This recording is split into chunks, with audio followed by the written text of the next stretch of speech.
with Sam Seder. The destiny of America is always safer in the hands of the people than in the conference rooms of any elite. Sam Seder. They are unanimous in their hate for me, and I welcome their hatred. We must guard against the acquisition of unwarranted influence, whether sought or unsought, by the military-industrial complex. The Majority Report with Sam Seder. And I get the feeling you've been cheated.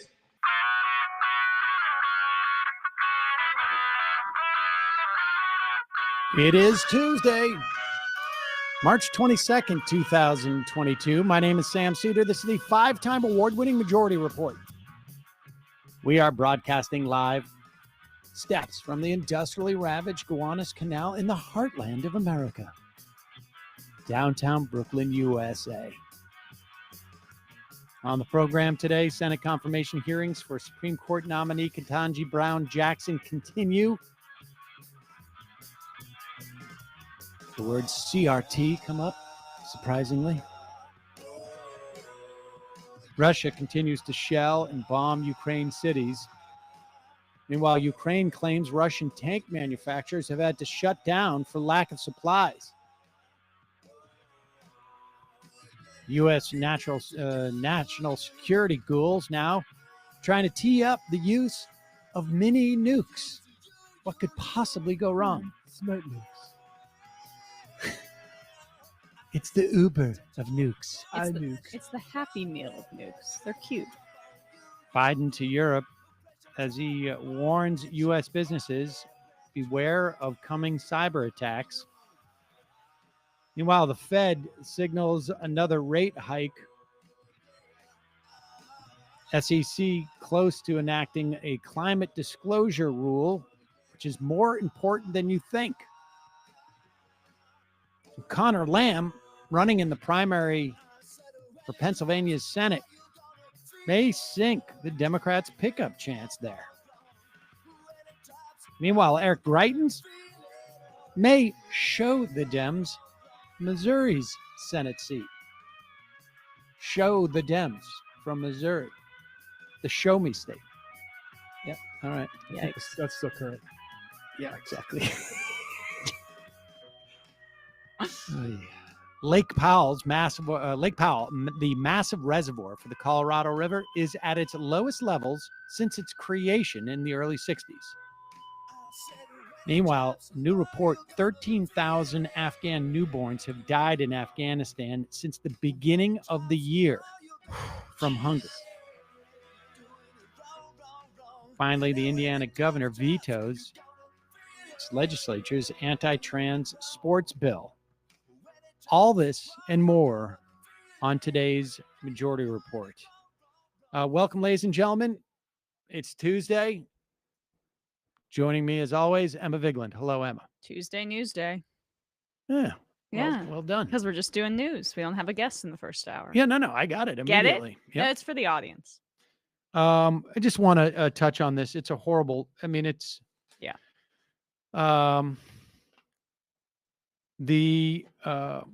me see if I can find this here in my stack. Bear with me, folks. The Human Rights Watch, I can't find the piece, but I remember it pretty well here. Human Rights Watch reports that 13,000 Afghan newborns have died as a function of malnutrition. There are millions who are also in danger of starvation. And the biggest problem is that the banking system is still more or less completely shut down, more or less, because of our continuing sanctions against the Taliban. And yes, this is, you don't want to fund the Taliban. They're horrible. But this is, you have a choice. I mean, presumably they're horrible because of what they're doing to their people. And that's true. There's no doubt. But if people are dying, that seems to me to be the first order of business. This is according to hrw.org. Since January 2022, roughly 13,000 newborns have died from malnutrition and hunger-related diseases. 95% of the population does not have enough to eat. 3.5 million children need nutritional support. A doctor from Médecins Sans Frontières, Doctors Without Borders, half of those we admit are critical for critical care are also malnourished. Almost 800 children in one hospital in Helmand province are there because of acute malnutrition. The problem is they don't have a functioning banking system at this point. Billions of dollars in assistance have been unlocked by the World Bank in the United States after we absconded with $7 billion of Afghan money. We kicked 3.5 back. But restrictions on Afghanistan's central bank are still making large transactions or withdrawals impossible. Aid groups delivering humanitarian assistance say they're unable to move funds into Afghanistan because international banks remain wary of pre-existing sanctions on the Taliban, and Afghan banks limit cash withdrawals due to currency shortages. Yes, there's like no money, which is part of why these sanctions are so Devastating. devastating. Aid groups say the payments to Afghanistan are routinely blocked by banks wary of running afoul of sanctions. And so there's no way to get resources to Afghanistan unless presumably, some of these aid organizations are going to travel with a suitcase full of money. And meanwhile, you've got thousands of people, babies, dying. But I'm glad the United States can feel morally righteous in not giving money to the Taliban.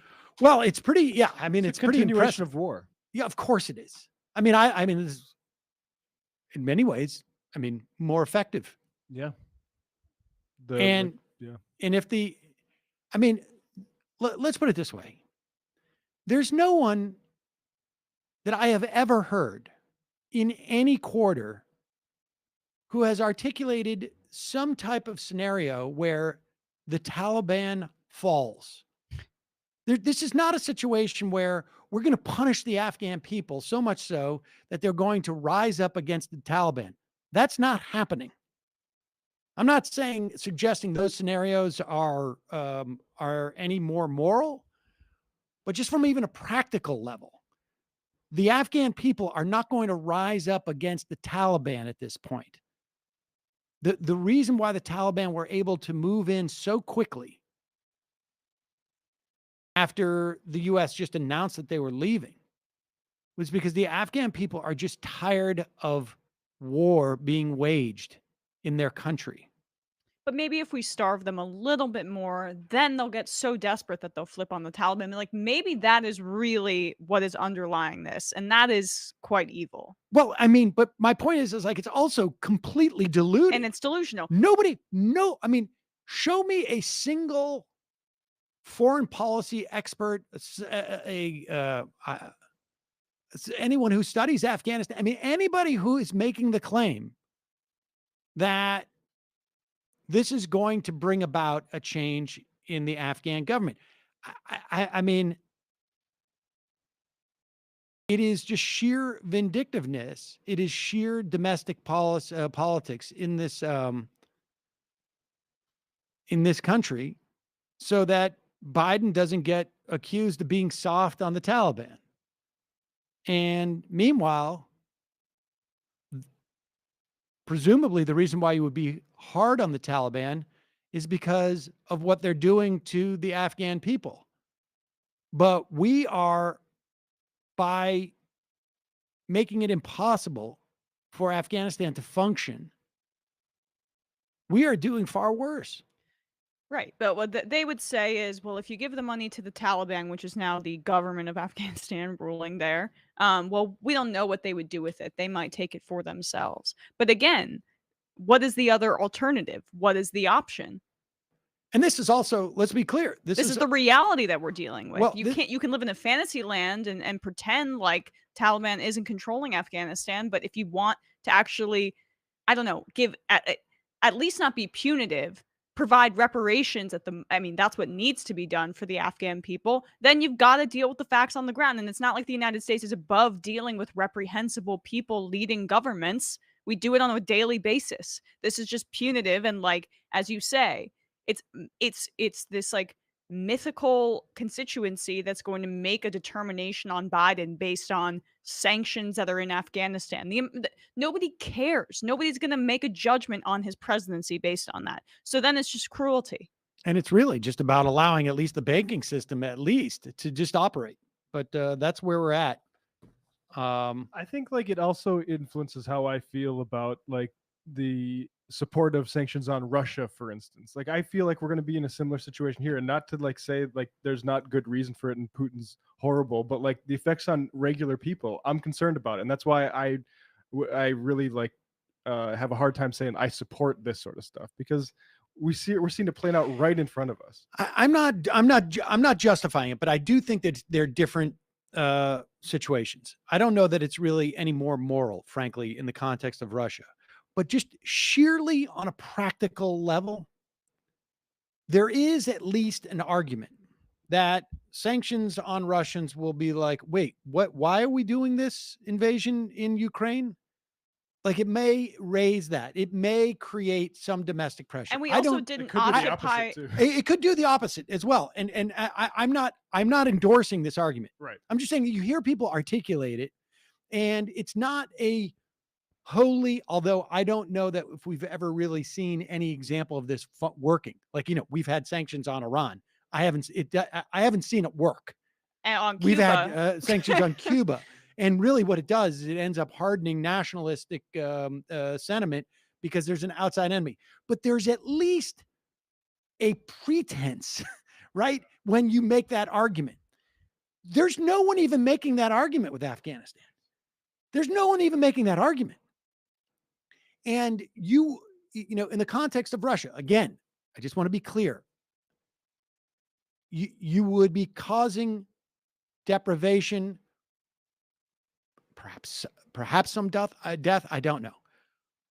But we're talking about almost 5,000 newborn babies a month in this year alone who have died. Far, as far as I can tell, far greater of children who have died in Ukraine. This is not a competition, but it is, it really is amazing. And at least Russia's economy has the ability to, it's larger. It's not completely, weakened after a 20-year occupation the way that Afghanistan is. And what bothers me too about this is that there's this notion, or that, like, it reminds me a bit of Biden saying, oh, we'll donate this number of millions of vaccine doses to the rest of the world, as opposed to releasing the intellectual property and the patents and waiving them. It's the same thing with humanitarian assistance versus lifting the sanctions. The United States still wants to have some sort of control over the situation, and they actually don't want things to change in any meaningful way. They want to be the kingmakers, and that's the arrogance of a bloated I don't even empire. think it's that. I think it's honestly just the administration is just afraid of the 2 weeks news cycle that would be associated with it, because nothing else. Well, then they have babies' blood on their hands for without doubt, based on like a completely non-existent constituency that they're trying to appeal to. I just want to be that is a delusional view, if that's fully the case. Let's move into the hearings that are going on in Washington now. Ketanji Brown Jackson, she is getting the first full day of actual sort of back and forth questions, and Marsha Blackburn really is having quite a time. But first, let's hear let's just hear Dick Durbin and Ketanji Brown Jackson, where Ketanji Brown Jackson is talking about Josh Hawley's opening remarks and his Twitter thread, where he is claiming that Jackson was soft on crime when it came to sentencing child pornographers. There are troubling patterns. Yes, troubling patterns he's noticed. I bet.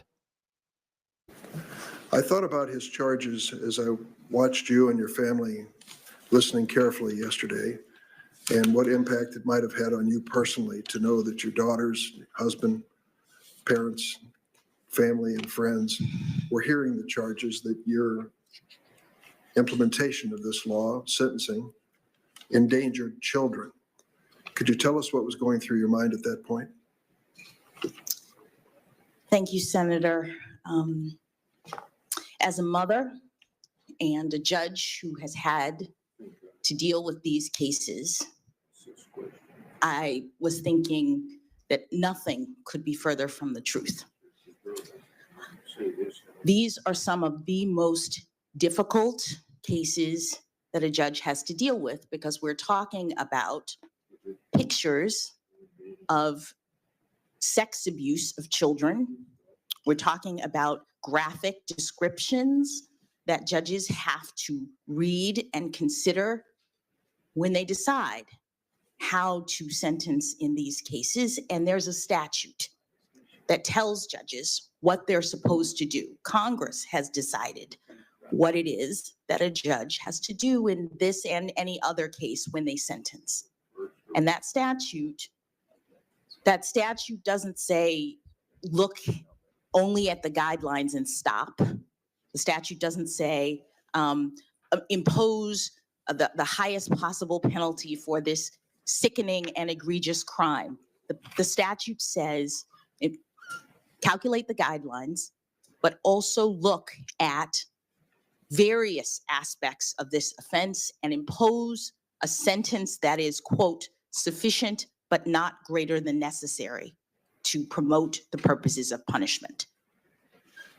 And in every case, when I am dealing with something like this, it is important to me to make sure that the children's perspective, the children's voices are represented in my sentencings. I think she could also have just pulled the sort of like classic trope of, this is, it is up to you, Senator, to change the laws. It's my job to follow them. I do not believe in a judge making up the law as she goes along, and the statute does require me. I mean, if she really wanted to go hard at Hawley. She was hinting at that, but she can't. She doesn't have the luxury being a black woman in front of. She should go Kavanaugh and just start screaming like an angry badger. Ask the moms. Yeah. Ask the moms. Can you just even imagine if she was just like, well, I like beer. Yeah. I mean, can you imagine? Have you ever heard of boofing? Because it's fun. Yeah. Oh my God. There's so many sort of hits from that. It really is stunning when you look back on how the hell is that guy on the Supreme Court? And they have the audacity to say, I mean, look, I would like a Supreme Court justice to the left of KBJ. But relative to Breyer, it's an upgrade. And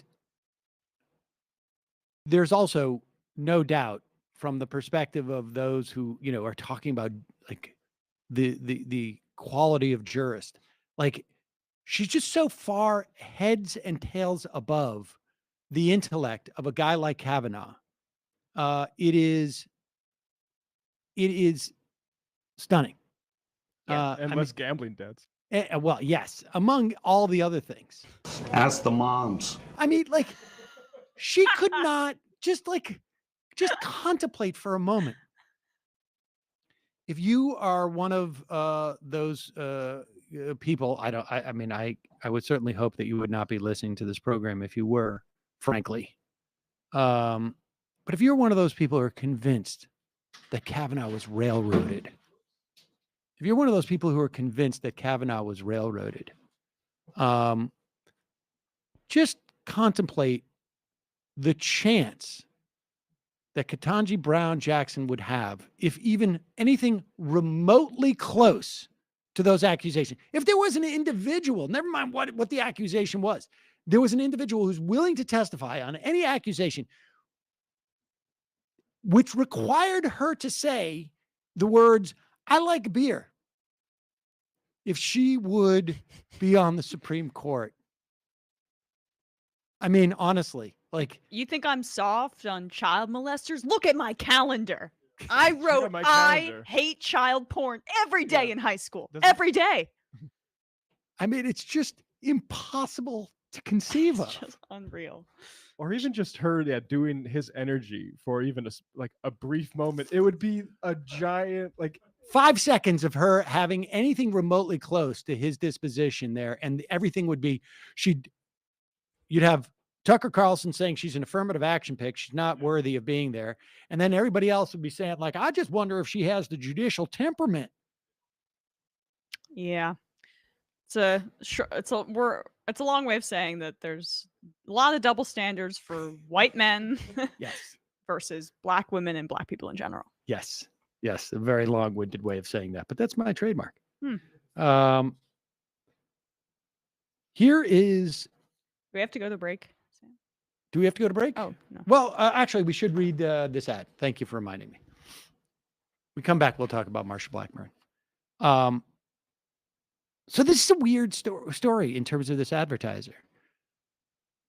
Years ago, we got we were asked if we wanted to advertise for Nutrafol, which is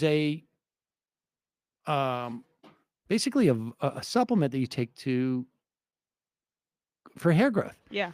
And at the time, I was like, I can't remember because we got a shipment of it, and we've had it in the office. And at the time, it was like I was gonna try and get Michael to take it to see if, but Michael was a little sensitive about that. Aw. And I don't know what happened. Like, I don't know if we didn't hear from them again or whatnot, or Michael refused, or Michael didn't. I think he probably refused. And so we're in the office, and I'm trying to get things cleaned up. I'm like, oh, we still have this Nutrafol, and we had never heard from them for advertising. And as soon as I said that, Emma said she had a friend who was ill, had lost her hair, and took Nutrafol, and It was like a miracle worker for her. And, I should also say, my sister didn't have hair loss, but just took it to thicken her hair. And she said that it was amazing. So I have two personal experiences well, with it. Yeah. Her it's, friends who have and then literally a week or two later, I mean, this is we've had those things in the office for 2 or 3 years, which also suggests that maybe I should be cleaning things up a little bit. And then a week or two later, I got an email saying, "Are you willing to advertise Nutrafol?" And after Emma had said that, I was like, "Well, yeah." And it's also apparently one of the sort of few chemically. Well, I mean, I guess are they all chemicals? They're just not artificial. Nutrafol is the #1 dermatologist recommended hair growth supplement.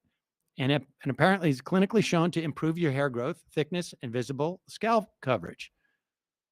Nutrafol's hair growth nutraceuticals, I don't know what those are called. They go beyond genetics to multi-target the root causes of thinning, including stress, hormones, nutrition, metabolism, aging, and lifestyle through whole body health. Each formula is physician formulated using natural patented technology, and it provides consistent, reliable results without compromising your sexual health. In clinical study, men showed progressive improvement in hair growth and thickness after 3 to 6 months, and apparently works for women as well. You can grow thicker, healthier hair and support our show by going to Nutrafol.com and entering the promo code MAJORITY. You save $15 off your first month subscription. This is their best offer anywhere. It's only available to the U.S. for customers for a limited time. It is Nutrafol, Nutrafol.com, promo code MAJORITY. Plus, you get free shipping on every order. You can get $15 off at Nutrafol.com, spelled Nutrafol.com, promo code majority. I might start taking that. I mean, again, I think I don't know any men who are taking it, but It's my impending. my sister just wanted her hair to get thicker, and she I feel said like it my worked great. baldness is impending. Like I I think have it a would happen receding by now. hair. I have a receding hairline though. You're in your 50s. I think you're good. It is true. I am in my 50s. I will say, like that's you're lucky. A lot of men don't have hair at this point. I know. I know it. I've been expecting mine to go, and it's kind of hung around. And honestly, if it goes, You're I'll a just pro let at it go. going because it's lower maintenance, right? You've said that before. Exactly. Yeah. If it, I didn't want it to happen in my 20s, but now I'm through my 20s. I'm fine with it. Yeah, I'm just not confident in the shape of my skull. I am not. I have a feeling it would be a problem. Did you ever have short hair? Did I ever have short hair? Yeah. Did you ever like do buzz cuts and stuff like that? I had not a buzz cut, but pretty close actually, like 10 years ago. And I was shocked. Like I went in and I said to the guy, like, you know, I used to get like the razor cut. And I said, like, I said 5, you know, which is, you know, not that Is long. 5 the shortest? It goes. It's the longest one. Oh. But the dude did like 2. And I was like, what are you doing? Like once he takes one swipe, it's over. Yeah. You can't really do anything. All right. Well, let's get back into this. Over the past 2 weeks, we've been talking about these laws that are being passed. Texas, Tennessee, Idaho, and maybe other places at this point, where they're empowering vigilantes, essentially, through the civil courts to sue people who get abortions and people who aid in that abortion. This is all going to withstand Supreme Court scrutiny, and it more or less has in the context of Texas. And then the question is, what are they going to come for next? They may or may not fully repeal Roe v. Wade. They are going to effectively make it impossible to get an abortion in anywhere from 10 to 20, maybe 20, 22 states in this country. They are going to maybe successfully make it practically impossible for most women to get an abortion if you are a citizen of that state or a resident of that state. You can be sued. You cannot leave the state to go get an abortion. What are they going to come for next? If you think this is about abortion as opposed to controlling women's sexuality, I don't know how else and freedom and self-determination. And freedom and self-determination and life everything that's outside called of up the that. home that's not at the behest of a man. And if this is not ultimately about just maintaining the patriarchy and the essentially the Christian fundamentalist vision of what a family and a home should be, you are greatly mistaken. And here is Marsha Blackburn. And we said this the other day. Yeah, this has been what you said. I mean, they're going to come for birth control next. And here she is talking about Griswold v. Connecticut, which was a Supreme Court decision that basically allowed, was it married couples to get contraceptives at that time, but then it was expanded. Yep. So wide acceptance of contraceptives. Here is Marsha Blackburn. This is where it starts. She's not some, backbencher in a state legislature in Idaho. She's a senator. She's a senator. Judge who can't say how or if she will apply the Constitution in her rulings is up for a seat on the Supreme Court. Over the past few weeks, I've heard a lot of liberal activists argue that this shouldn't matter. When they look at the Supreme Court, all they see is a rubber stamp for their cultural agenda. The idea a biased policymaker justice appeals to them because they prioritize results over reasoning. After all, choosing heroes and villains is much easier when all you care about is getting the result you want.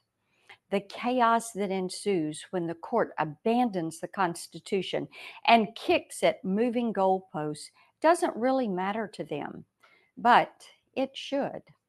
Constitutionally unsound rulings like Griswold versus Connecticut, Kelo versus City of New London, and NFIB versus Sebelius confused Tennesseans and left Congress wondering who gave the court permission to bypass our system of checks and balances. It is the 11th hour, and where Judge Jackson stands on the Constitution remains a secret. Will she apply its principles as written, or does she wrongly believe that the Constitution is a so-called living document? Okay, let's. We don't need to hear any more from here, but it's fascinating that she's bringing up Griswold. The other two that she brought up, NFIB versus Sebelius, was essentially the Obamacare case. Yeah, what was the middle one that she said? The second one she said was Kelo versus New London, and this was a case where there was the City of New London was involved in a taking of property for, actually, I think it was for Pfizer. To build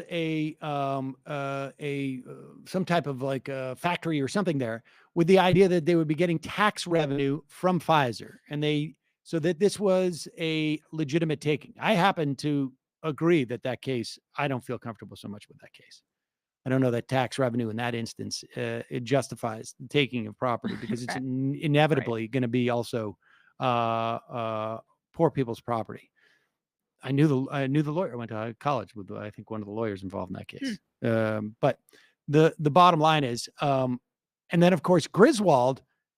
When was the last time you heard anybody talk about Griswold? And we should say, she mentioned two cases that took place in the last 20 years, and then one that doesn't take that is 65. Yeah, I think Griswold was even before then. Yeah, no, 65. Yeah. Okay, so 60 it was like the last time I really heard about Griswold in any way is it's like that's the precursor to Roe, because Roe comes 2 years later, and then the court was just taking on some of these cases and ruling in the right way. And the fact that she's going after Griswold, not Roe v. Wade, because she's already got that in her back pocket. Oh yeah. Now we're going for the next.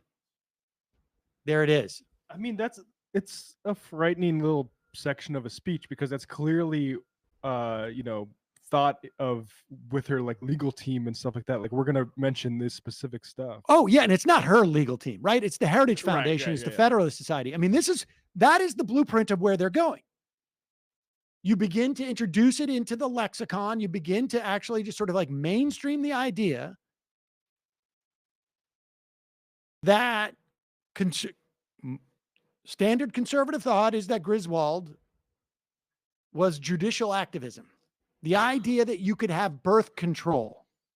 Oh, they're coming for the morning after pill. That's like 2 years. I mean, like that, we're a few months away, to a year away, 2 years away. And like, what's crazy too is I feel like there's been very little reckoning with the fact that we're at the crest of this. Like, this started with Hobby Lobby and all that stuff when they were targeting I mean, abortion is a separate thing, but this is a part of it as well. Like the right for a private entity to say that our sincerely held religious beliefs as a corporation does not allow us to provide birth control in our health coverage for our employees. Like these are all branches from the same tree, and they are taking a multi-pronged approach to controlling women. And so, this kind of stuff terrifies me. I mean, birth control is such an important way for women to maintain their independence and their, I mean, not even self-determination, but just their ability to exist in society in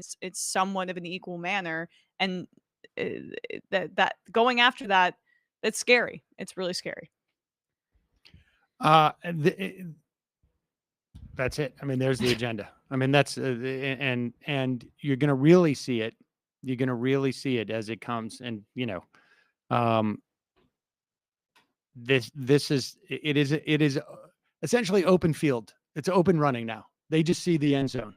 They've got 6 members of that court. They don't need all 6.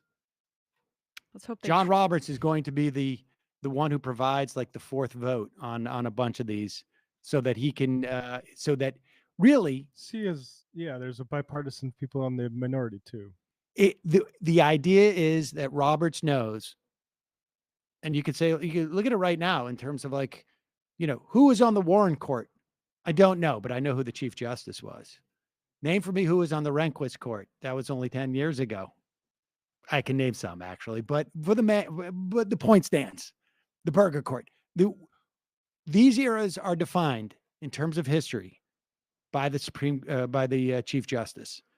And so if you have a bunch of rulings that are 6-3, it's going to look worse than if you have 5-4. It looks at least like this has been really contemplated, and it moved. It puts the veneer of more thought and debate moving forward, of judiciousness, exactly, if you will. But this is where it's going. How judicious the stacked deck is. Here is, and then the other aspect of this you have to keep in mind is obviously there's a certain amount of politics that are associated with this, all of this. And one way you keep the Republicans from going too far in the attack, and Mitch McConnell does not really want to have a huge fight here. They don't care about this third justice. It is not it doesn't matter who you put on the court right now. It's not going to have implications as far as they're concerned, unless, knock on wood, one of the conservative justices or two of them retire in a, like a bus helps them retire or something like that. We just want Clarence Thomas to have a beach home. That's not all just we want.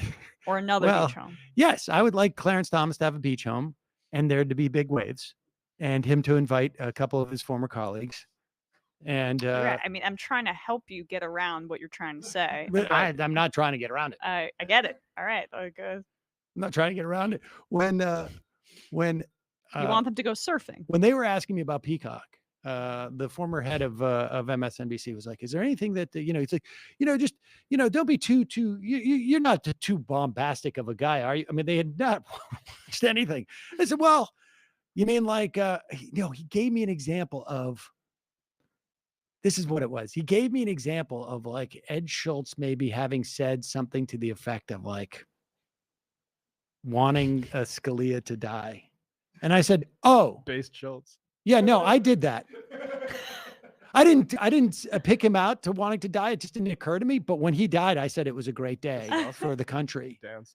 And he's like, "You did what?" And I said, I mean, I think it's pretty inarguable if you have our politics." And I just pretended like I thought he had my politics. It's pretty inarguable that, I mean, I'm sure he was a nice guy and a good father. And good friends with Ruth Bader Ginsburg. But people die all the time. And it doesn't even occur to any of us to say anything. But really the important thing from a news perspective is not how's it going to impact his family, because nobody ever cares about that when anybody dies. The news story here is what's it going to do for the lives of millions of people? What's it going to do for the existence of unions? And at that point, this was before Janus, and it was before the Republicans got the Supreme Court back. It was a really positive. And I said that, and I said, I'm happy to defend it on that way. And he just sort of like, well, okay, well, yeah, but in general, my brain rejects that. Right. In general, I was like, I mean, I certainly am not afraid to defend anything I've ever said. But okay. All right. Anyways, the point is, this is a political process. The Republicans do not want to engage in a serious, protracted fight over this nomination because they have already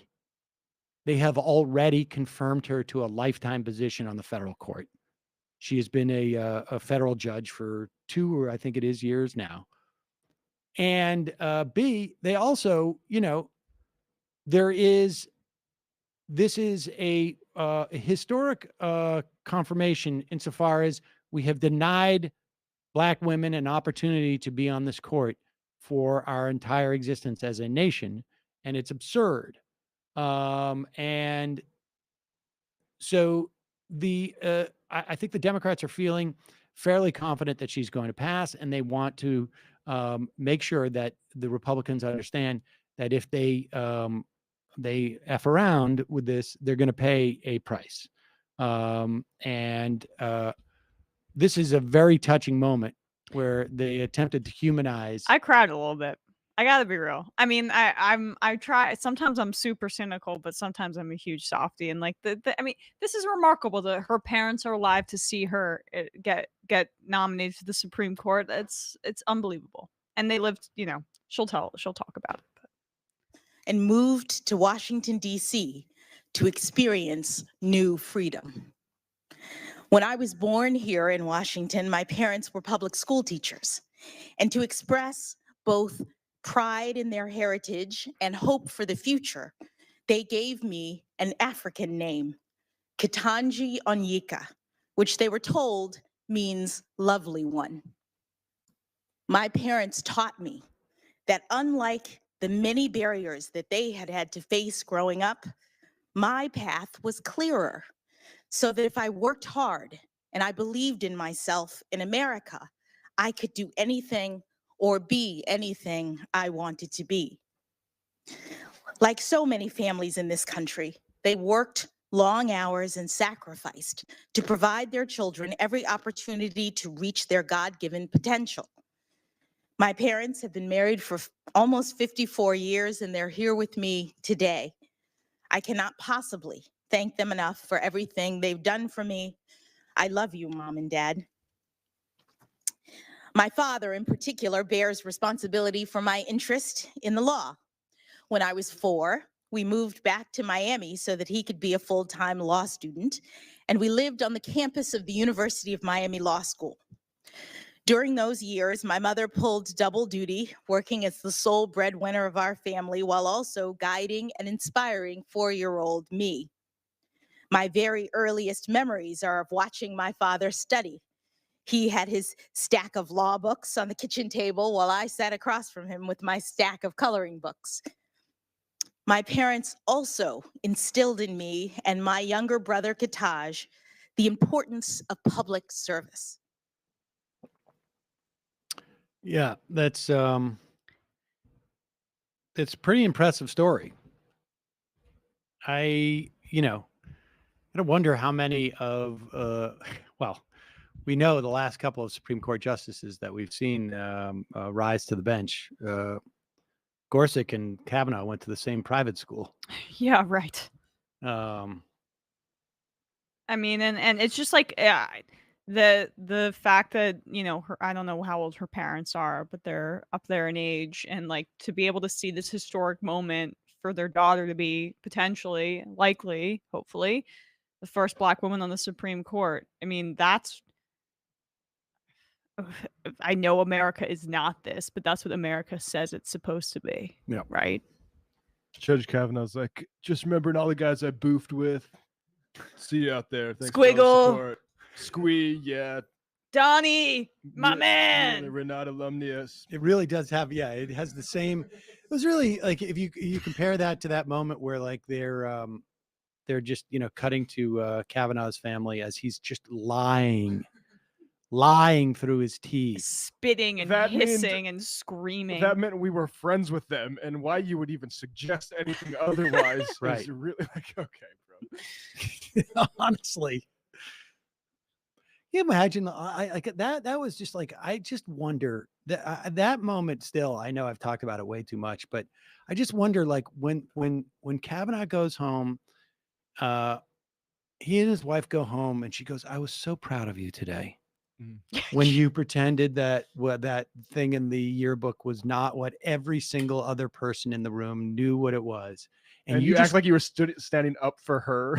I mean, honestly, like if I saw my husband, wife lie with such fervor and ease in that moment on something like, I would be a little bit concerned about, like, that's why you're not married to Brett Kavanaugh. You're going out to get cigarettes? Really? Why did it take you 4 hours? I mean, she probably loves that. She probably loves, like, yeah, you're these like liberals, this is a witch hunt, and you fight back. Yeah, I think you're right. And I think you you're know, right. it was funny what you did to that hussy anyway, back in the day. Right. She probably supports that. She deserved it. I wonder if she doesn't, like, if when the word alumnus comes up, if there's a little frosty atmosphere, like, ooh. Wait. All right, one more clip on this. This is on Fox, so I don't really expect much. It would have been nice to see people push back on Bill Barr as he goes around with his tour to sell his stupid book. But here's a former Attorney General, Bill Barr. Oh God, did you know that his book was like #1 the other week? Jesus, that doesn't surprise It's like me. the John Bolton book tour, just vile. He's on Fox News. See if you can spot the laugh line. I believe that she is generally well qualified. The knocks on her is that maybe she's soft on crime. Also, she was a public defender. She defended some Guantanamo Bay detainees. Other than that, people like Jonathan Turley say she appears to be well qualified. What do you think? Yeah, I agree with Turley. She is well qualified. She's Pause been it for a 1 district second. court- Other than the fact that she defended Guantanamo Bay detainees, like, it's not like we hadn't tortured them and stripped them of every possible right. It is sort of gross that we also provided them lawyers. But go ahead. She is well qualified. She's been a district court judge and a court of appeals judge. She's practiced law as a defender in the criminal justice process. So I think she, has the right background for the Supreme Court. And the position she's taken and the people she's represented don't seem disqualifying to me. So I would expect her to get all the Democratic votes, barring some, Republican? She may get some Republican. That's really what's at question, up for grabs here. How she performs will affect how many Republicans she gets. I assume she will get some Republicans. The Republicans generally view Supreme Court justices and appointees as the president should be able to get their choice, barring some, serious disqualification. And it's such a great point, Bill. And by the way, welcome. That is such a great point, Bill. Bill Barr, Attorney General. Why does that stick in my head? Who's the Attorney General now? Merrick Garland. Wait, did you just say that Republicans generally give the president their pick? Generally. Barring some extraordinary thing like, because Merrick Garland was such a radical pick. This guy was out there. It is amazing that they can just have, or they compartmentalize, right? Now that wasn't your pick to make. Right. Well, I mean, like McConnell and co, they see this as you say, like not something they want to fight. It's going to be the third vote. That it's not a huge deal for them. So because the stakes have changed for the Republicans, so do the standards. Right. Exactly. But it's just so, and it's just so. It's just so impressive that they can all just either forget. I mean, you'd think he'd be a little bit sensitive to it because he realized, who was my successor in the Attorney General office? Oh, it was that guy who was denied even a hearing to be Supreme Court Justice. This is if Barack Obama is not responsible for the lunacy on Fox News, and I cannot assure you of this, but the ability of Bill Barr to go on and say that on Fox News was in no way encumbered by the politicking of the Obama administration. In other words, if they were participating and engaging in politics, the ability of Bill Barr to say that, where nobody even then there even stuttered or hesitated for a moment, is a function of the Obama administration just sitting back and going hey, what are you going to do? Yeah. They acted as if they're right. In the grand scheme of things, that's what no one's going to remember Merrick Garland. They acted as if the Republicans, the Democrats always do, which is I think history is going to judge that we were on the right side of this. And as if that's probably not even the case. It's also not useful. Well, and it's Like history? Great. That's great for you in the present or like near future? Not really. But think about the history that will judge the Republicans in that. I mean, think about the layers of history you need to go through. Mitch McConnell and Donald Trump were able to get 250 federal judges on the bench, 3 Supreme Court justices under one term. Like, I don't even know if that's happened. When the last time that happened. You will have to dig so deep in that history. Like, it would have to be some podcast in the future that Saul is doing or Mile is doing on this show when they're talking to some historian who specifically talks about the Supreme Court. Like, history ain't going to absolve them on this. No. There's going to be, hopefully there'll be half a dozen other historians who go like, yeah, Obama really screwed this up. Folks, it's time for us to go to the fun half. Wow. Yep. So a little So behind the disciplined. scenes action. So disciplined. Sam said we might do a little bit of a shorter first hour, Yep. and I didn't believe him because usually it never happens. The show was supposed to be 45 minutes, the first half. But now it's when it actually was happening. Conceived. And so now I'm talking just every day, but somehow we always go in an hour. Yesterday we did like an hour and a half. So I was just enjoying talking to you. Full 3 hours. Full 3 hours yesterday. Yeah. Folks, you can support us in this endeavor by becoming a member at jointhemajority.report.com. It is your support that makes this show possible. When you become a member, you get the free show, free of commercials. You get the fun half. And more importantly, you allow this show to survive and thrive day in, day out. Please, if you have the means, jointhemajority.report.com is where you sign up. If you don't, and you want access to the fun half, send us an email at majorityreporters@gmail.com. Say right in the subject line, fun half. And then, give us some time and we will get there. Reminder, you can buy a ticket to the live stream of the Brooklyn show this weekend. It is going to be jam-packed. It's going to be like one of those. This one, Boston's going to have a different feel. But this one is going to feel like nobody's going to know this reference. In fact, like 80% of the audience is too young to understand this reference. But there used to be like these, like almost like these telethons where you just have like cavalcade of I understand act that reference. and star over and over again. I mean, just constant, and that's what it's going to be. We're gonna. When was the last telethon?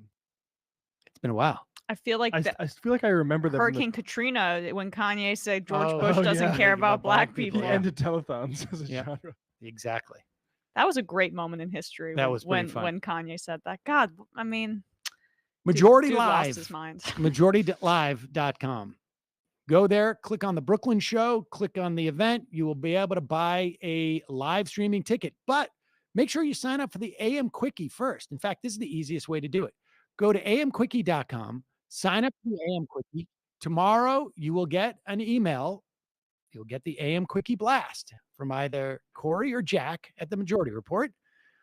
You read the Quickie. It's quick. And at the bottom of the Quickie, you will get a coupon code to save you over 50% to stream that show live. Meantime, if you're in New England, come see our Boston show in May. Still have tickets available for that. You are not going to want to miss that. I told somebody who the guest was last night, and they were like, whoa, seriously? I was like, yes. I told my mom, and she was excited about it too. And Yep. she's coming to the Brooklyn one. So now she may even also come to the Boston one. Wow.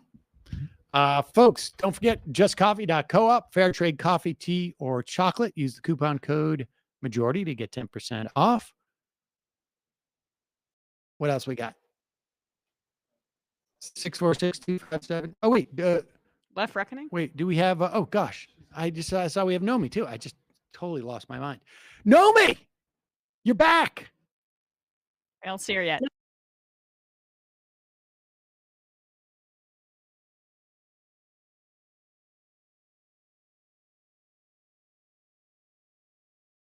Yeah. Well, all right, there she's gone, and she's gone. We need to figure out how to do this. We got to work on. But we can hear her. So if she wants Okay. to plug the Nomi Key show, go ahead.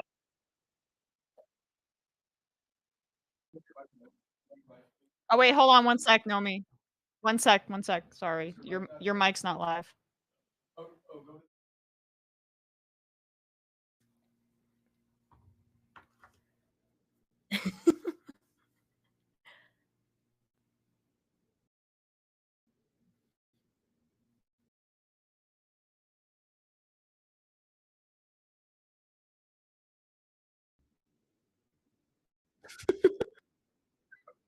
This is fun.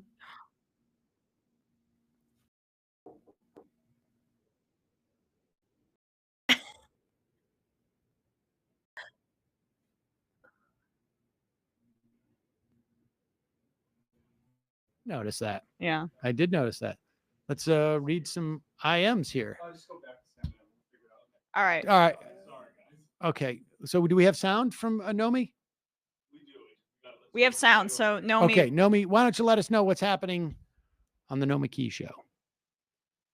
Well,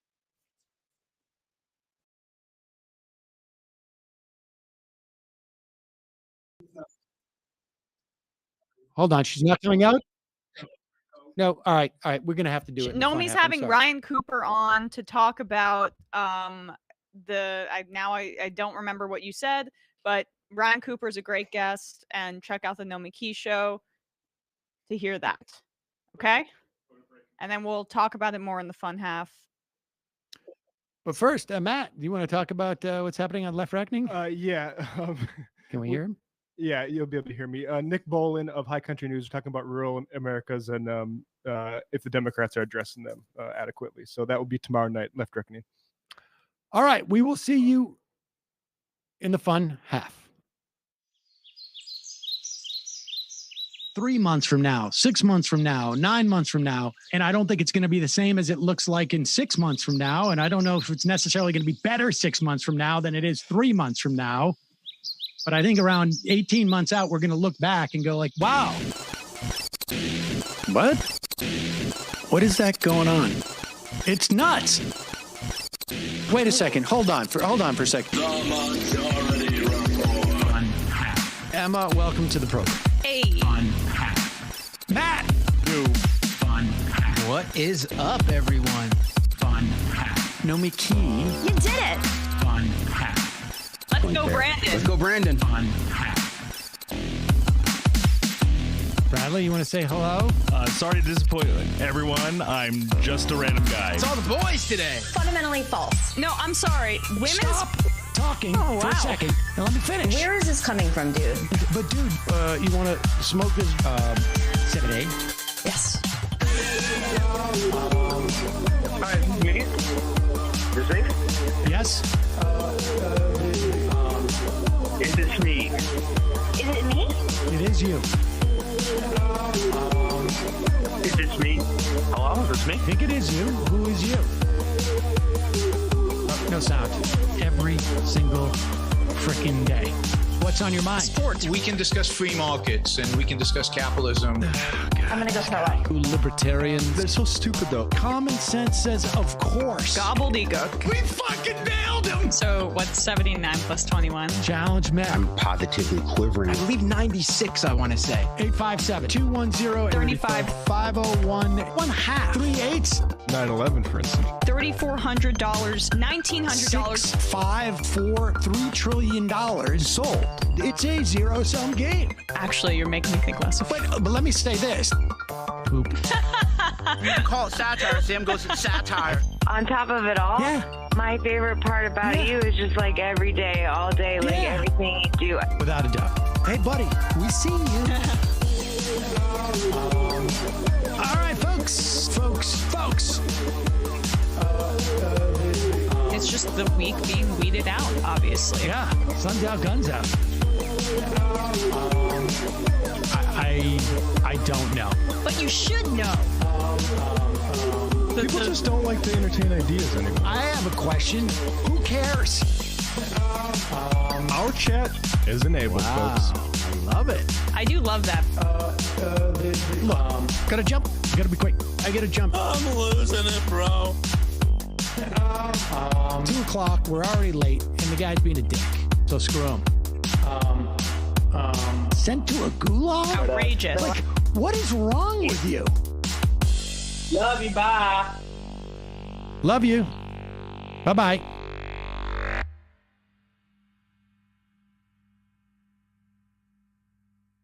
So, oh, hi. We are everyone. back. Just kidding. Sam Seder, Emma Vigland, and now Nomiki Const on the fun half. There she is, ladies and gentlemen. There she is. What, tell us in your own words what's going to be on your show tonight. Okay, so we have Ryan Cooper on tonight on YouTube and Rockfin. He's going to be talking about how we pay for that. You know, that dumbest question ever. His phrase, not ours. And then tomorrow we have a really good show at 1 o'clock. It's all about solidarity with Benjamin Dixon.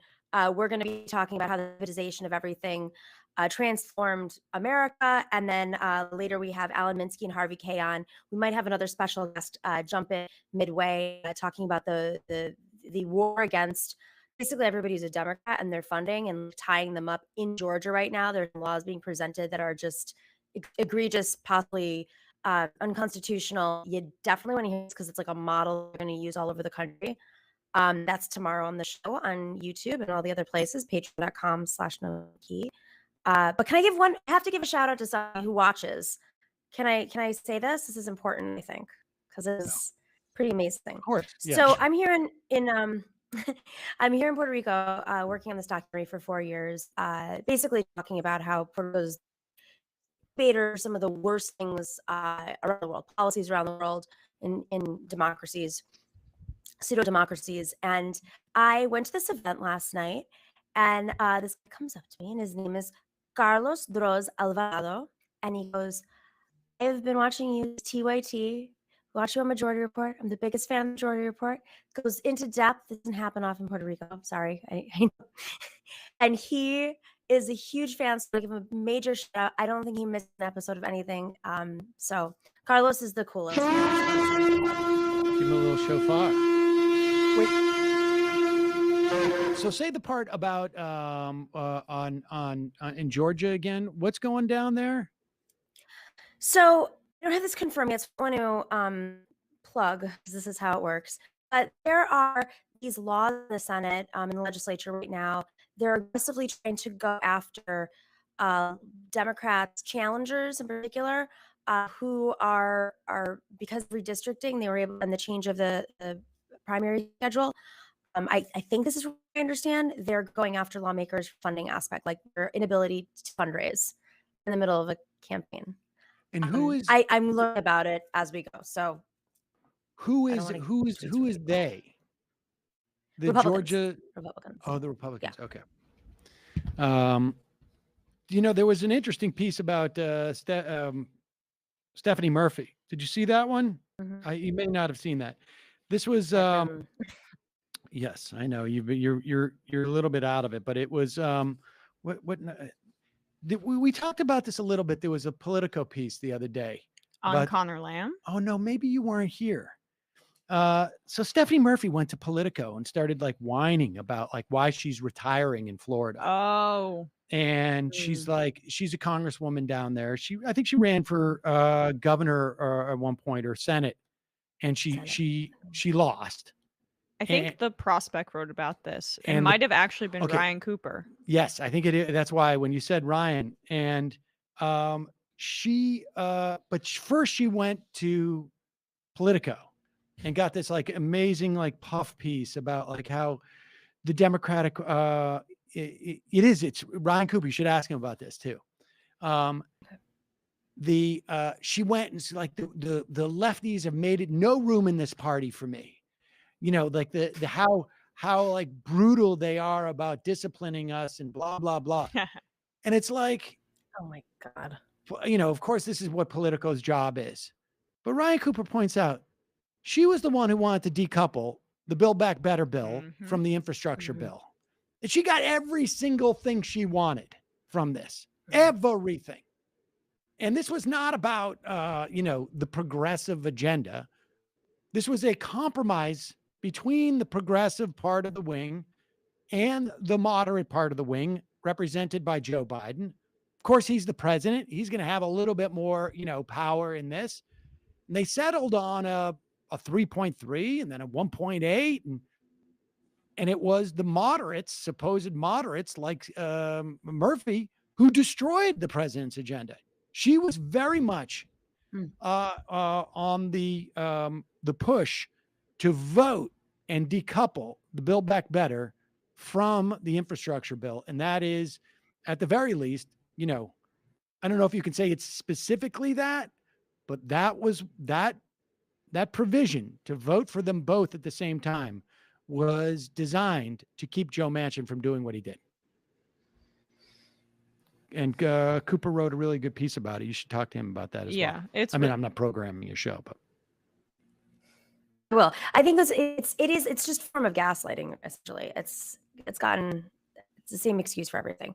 But the other thing is she's not stepping for Congress because of progressive. She's stepping down because she lives in a state where the Democrats put no money into the Democratic Party and the Republicans have been able to take it over. And she's gone as far right as she can as a Democrat, and she can't survive. Yep, that's exactly it. She has no future in politics, essentially, because she comes from Florida. Maybe she can move somewhere.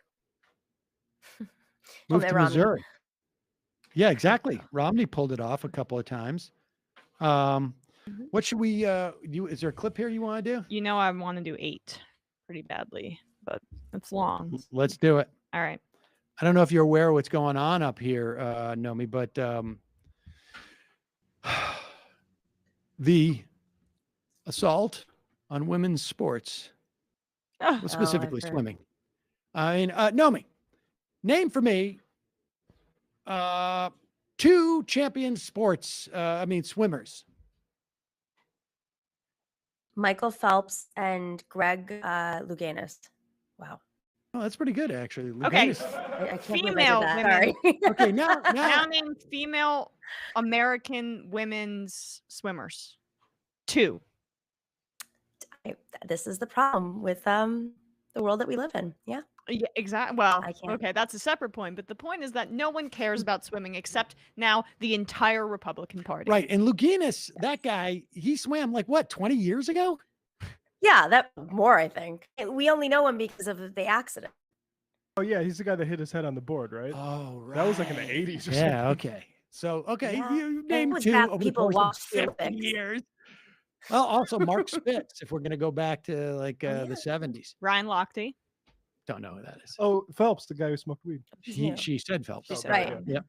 All right. So anyways, the point being, Smoked weed. suddenly in this country, it is women's swimming has reached what we call Dr. Seuss proportions. Here is the Fox News digital correspondence outside the Macaulay Aquatic Center in Atlanta, Georgia.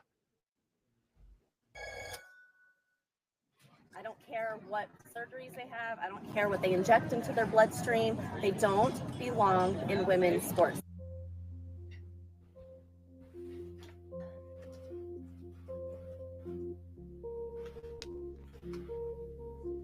I was historically liberal. I mean, I'm a walkaway Democrat. I am a lifelong registered Democrat who ultimately feels politically homeless. It really started maybe right before Biden, but ultimately with the whole Biden election, I began to feel more and more disenfranchised from Democrats. I would say I'm politically homeless now because I don't think the Democrats care about women and girls. The Democrats are not even acknowledging women as a sex class now. Now men can have babies. Men need abortion. It's no longer even a women's issue. What's your gender? When Biden came out in the first days of his presidency with his executive order, which Pause it for one replaced the second. Pause it for one second. So let's just want to be clear on what's going on here. These lifelong Democrats now feel, who use the term walk away. Yeah. Wearing T-shirts that say "Save Women's Sports," and I guess they're outside of a swim meet. Outside of the Macaulay Aquatic Center, right? Okay. They are now have left the Democratic Party because they have found out that the Democratic Party is not hostile to trans people, but they have been stalwart Democrats their entire lives. It's just that when it comes to swimming pools, I cross the line. And so now I'm going to vote Republican because I'm concerned about women being treated as a protected class. So that should work out well. We need to like make this point really quickly because Rupert Murdoch and his papers have found enormous success in the UK in demonizing trans people. That's why they call it TERF Island, trans exclusionary radical feminists. That was a galvanizing force for the conservative movement in the UK, and it was a way to beat back the left, and the conservatives found a way to do so.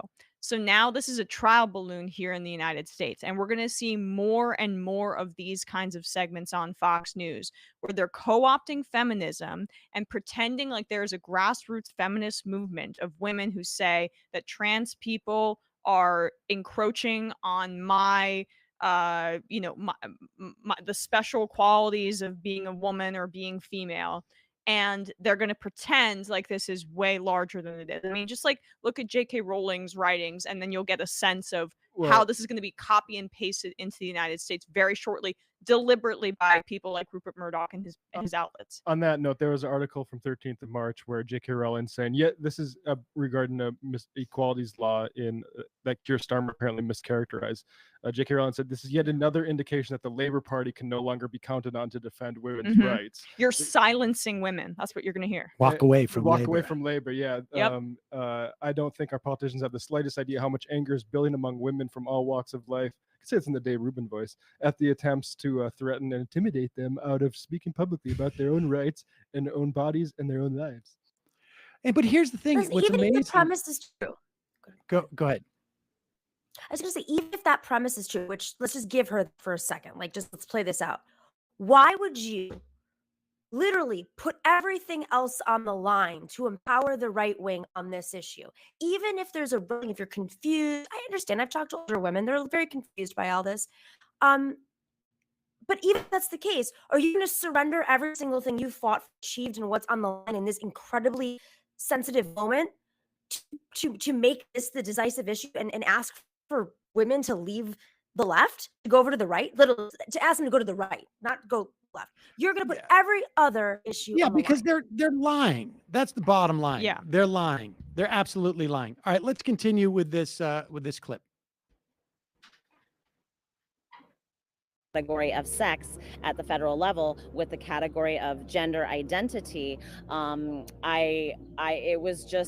It was a slap in the face, and from that moment I really haven't known how to categorize myself politically. I always voted as a liberal, so from 18 to 39, 38, I registered Republican in 2020 after two politicians actually told me they did not want my vote because of my stance on the rights for women and girls. That term feminism has become so muddied and so mishmashed, much like the term Democrat has become so muddied and mishmashed. It's practically lost all meaning. This is the meme of there are literally dozens of us, or maybe that's actually, is that from Arrested Development?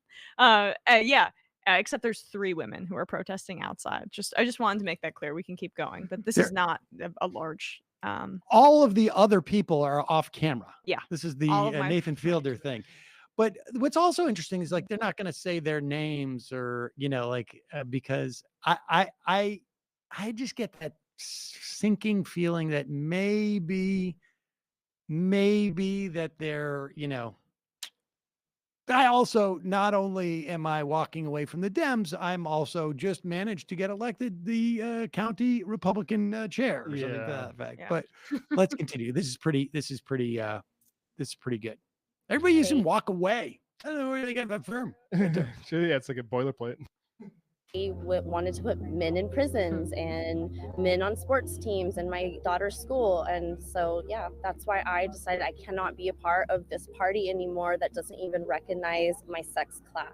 Our lifelong physical developmental process can't be reduced to a fixed identity. No one's reducing it. I do work that supports women and girls' right to sex-based provisions like single-sex spaces, single-sex sports, single-sex prisons, single-sex rape crisis shelters. That's why I had to switch parties, even though I don't necessarily agree with a lot Republicans do as well.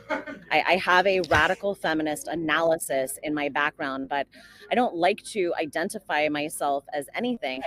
Radical feminist. What's the first part? The strange man tells them about his identity before they're allowed to trust their sex. I know a lot of historically liberal people, especially parents, who have felt like they needed to walk away from the Democratic Party. And I don't know who they're going to be voting for in the next election. Yeah. Same. I think that we're going to have a lot of people walking away. In Georgia, huh? Is that right? Yeah, they're in Georgia. This is it's the Republican operation. Oh my God.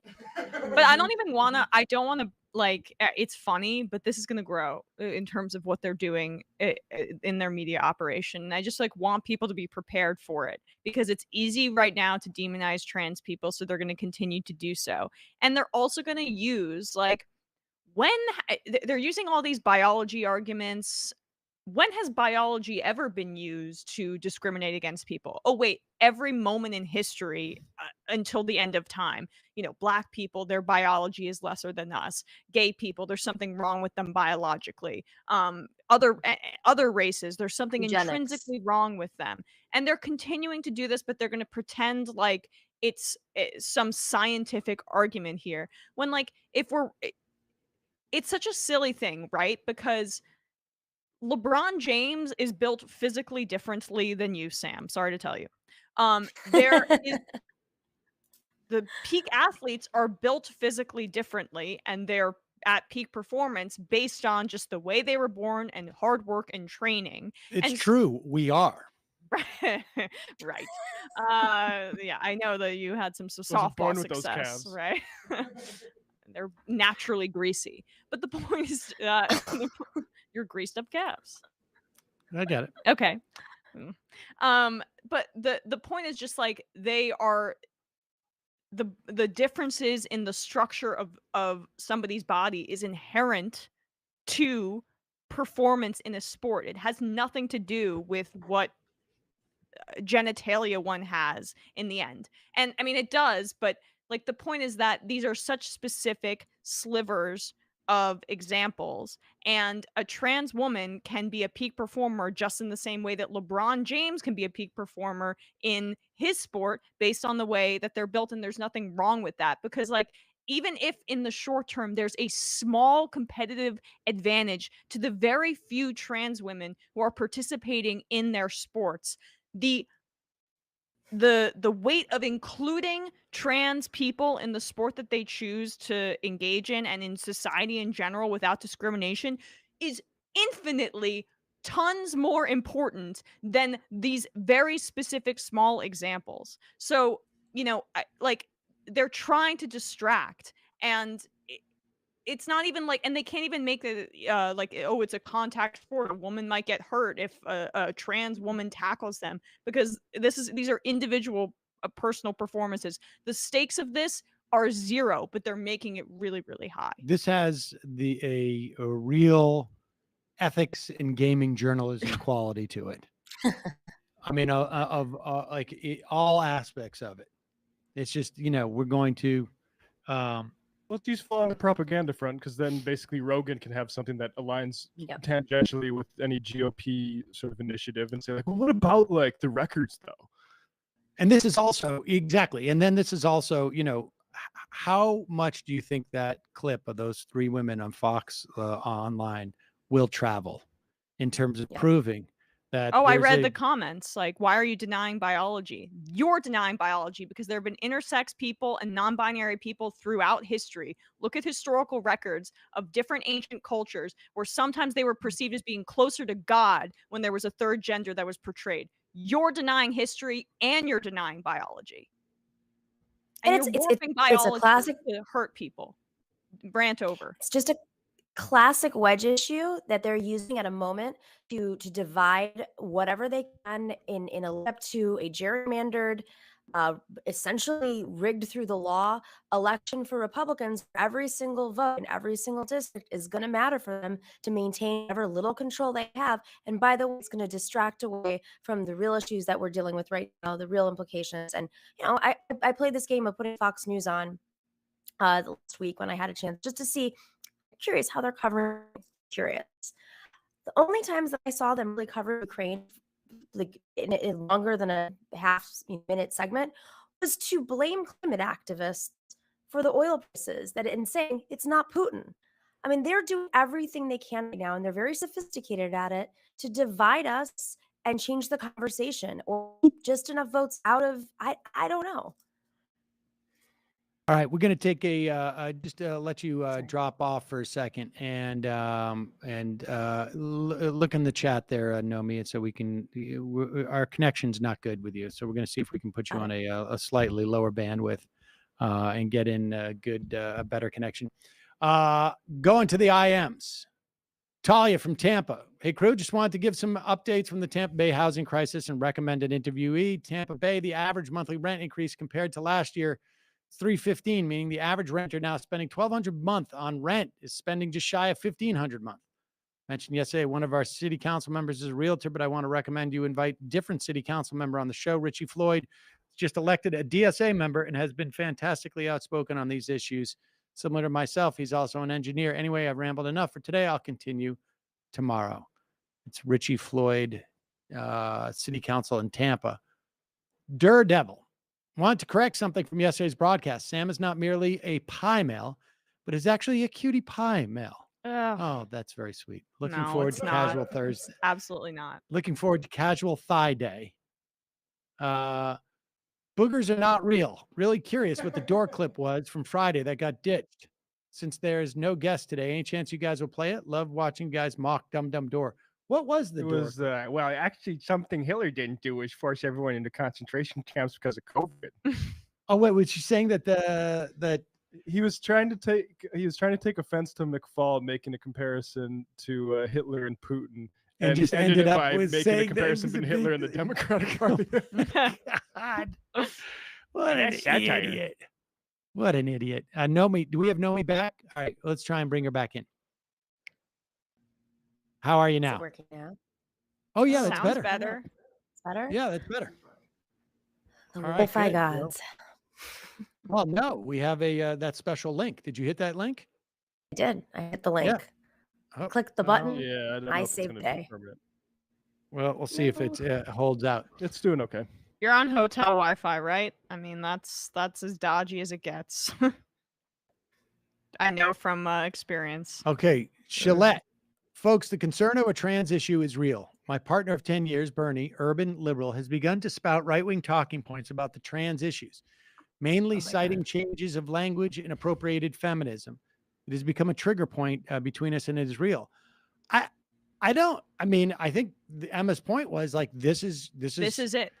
I want people to like really pay attention. This is it. This is something that they're going to use, and it's really going to hurt a lot of people. And I can tell for you from my personal experience, I'm having conversations with people who aren't like necessarily on the left, like in my family or friendly with whatever.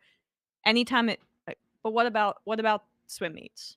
What about track meet? Like that's the only thing that, I'm it takes everything in my body not to yell at them, because I'm like, is that really like they've hit on something that bothers people, and I'm a huge sports fan, right? I believe in competitive integrity, but like excluding trans women and men from sports of their choosing has nothing to do with competitive integrity. I'm sorry, because you can be built in a different way and be cis and be dominant at your sport. And it's not like we're playing tackle football with trans women and stuff. It's like there's no actually bearing on safety or anything like that. It's just hatred.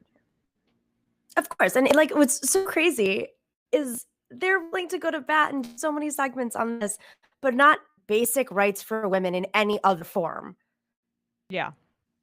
It's still a little tough to hear you, Bad Nomi. I setup. got to be Yeah, honest. I think we may have to drop you, Nomi. It's we can't seem to I'm get sorry. the audio. I'm sorry, Uh, guys. All right. Well, good luck down there, and we'll see you this weekend. Okay. All right. Bye. There it is.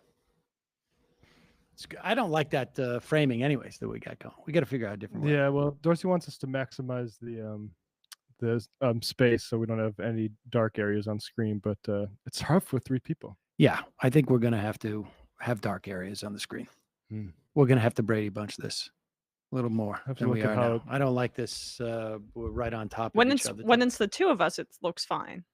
Yeah, it's okay. I'm not even necessarily a huge fan of that framing either, to be honest with you. Because we got zoomed in today, and now we get to see all of our imperfections. It's not just that, although that's part of it. But I just don't like. It's not what I like. I just don't like it. I think the father of homunculus concerning trans people in sports. I'm afraid that the right is baiting you into an argument you will ultimately lose in the court of public opinions. I don't care. Well, but here's the thing: as a political matter, I think there's a point to this, because I think like the idea is this.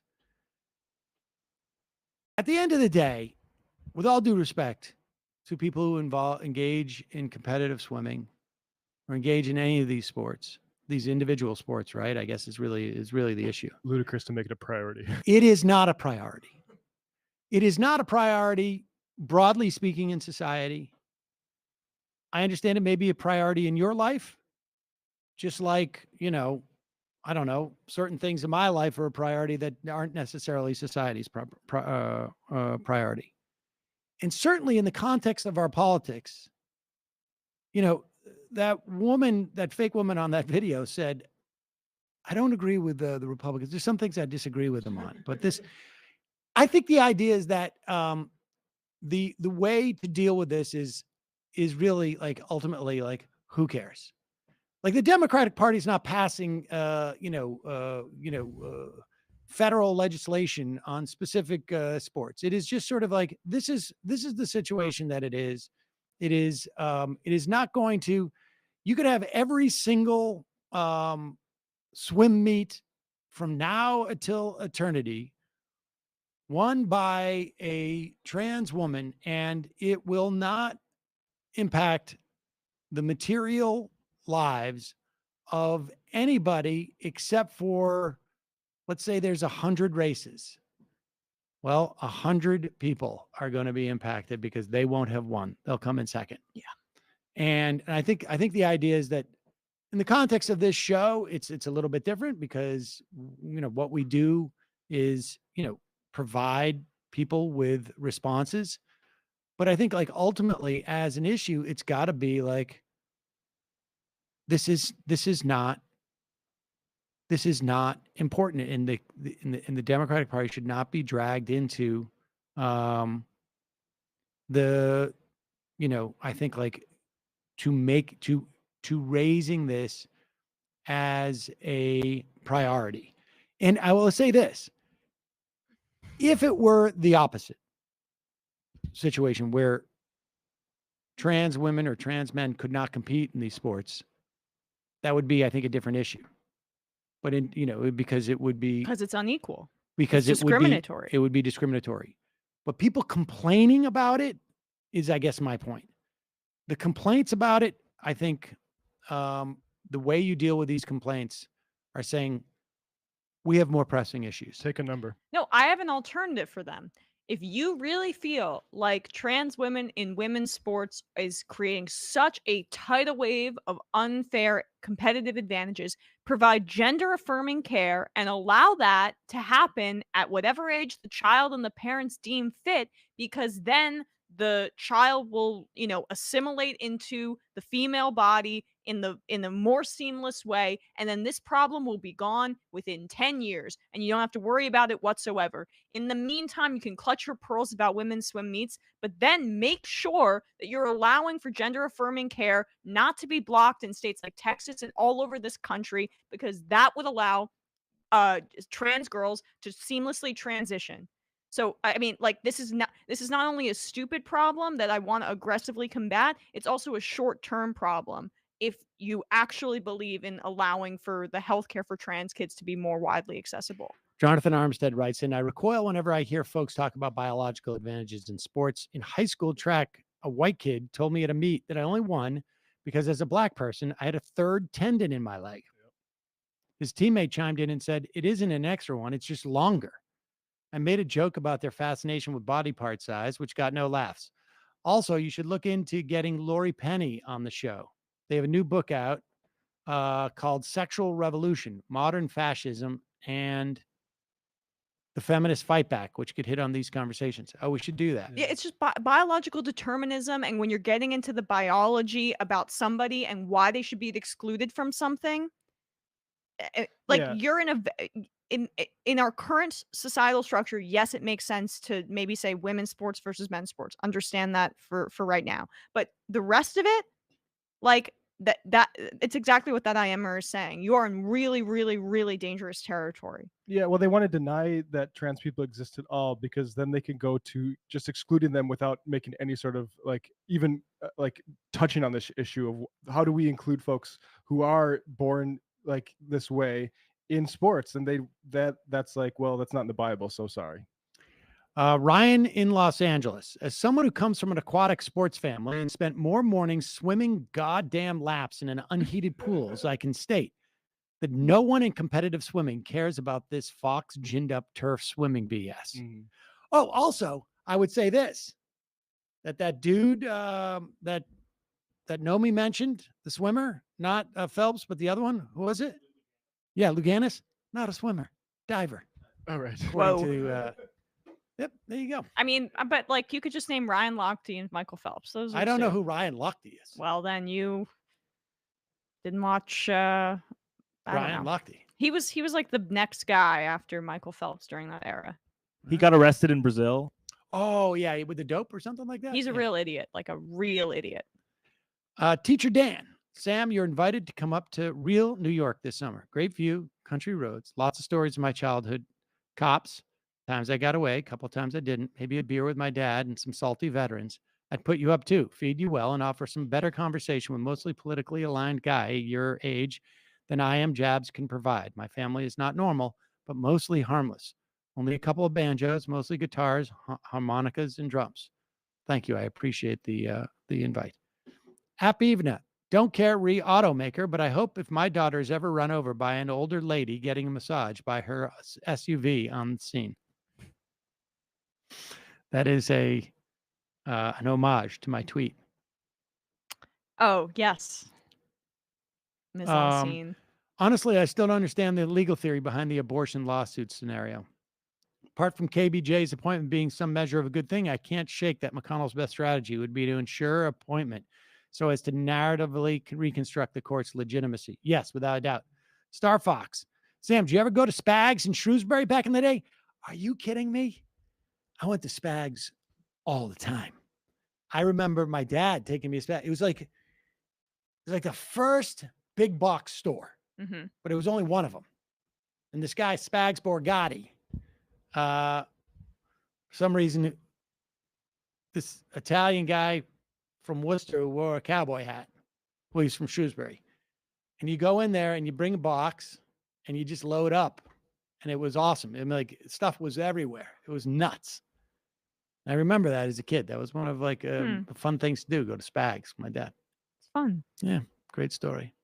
Left of the box. I tested positive for COVID a week ago. Today, after having symptoms for 3 days, I still tested positive today. The government's saying you can go back to work 5 days after your first show symptoms is setting us up for a real explosion of cases. It's unsettling. I'm hoping my fear is overblown and I will get better soon. I also want to remind you of the invite to come on my show. I sent you an email about it this morning. You guys rock. Thanks for all you do. Yeah, will you get back to me after this week?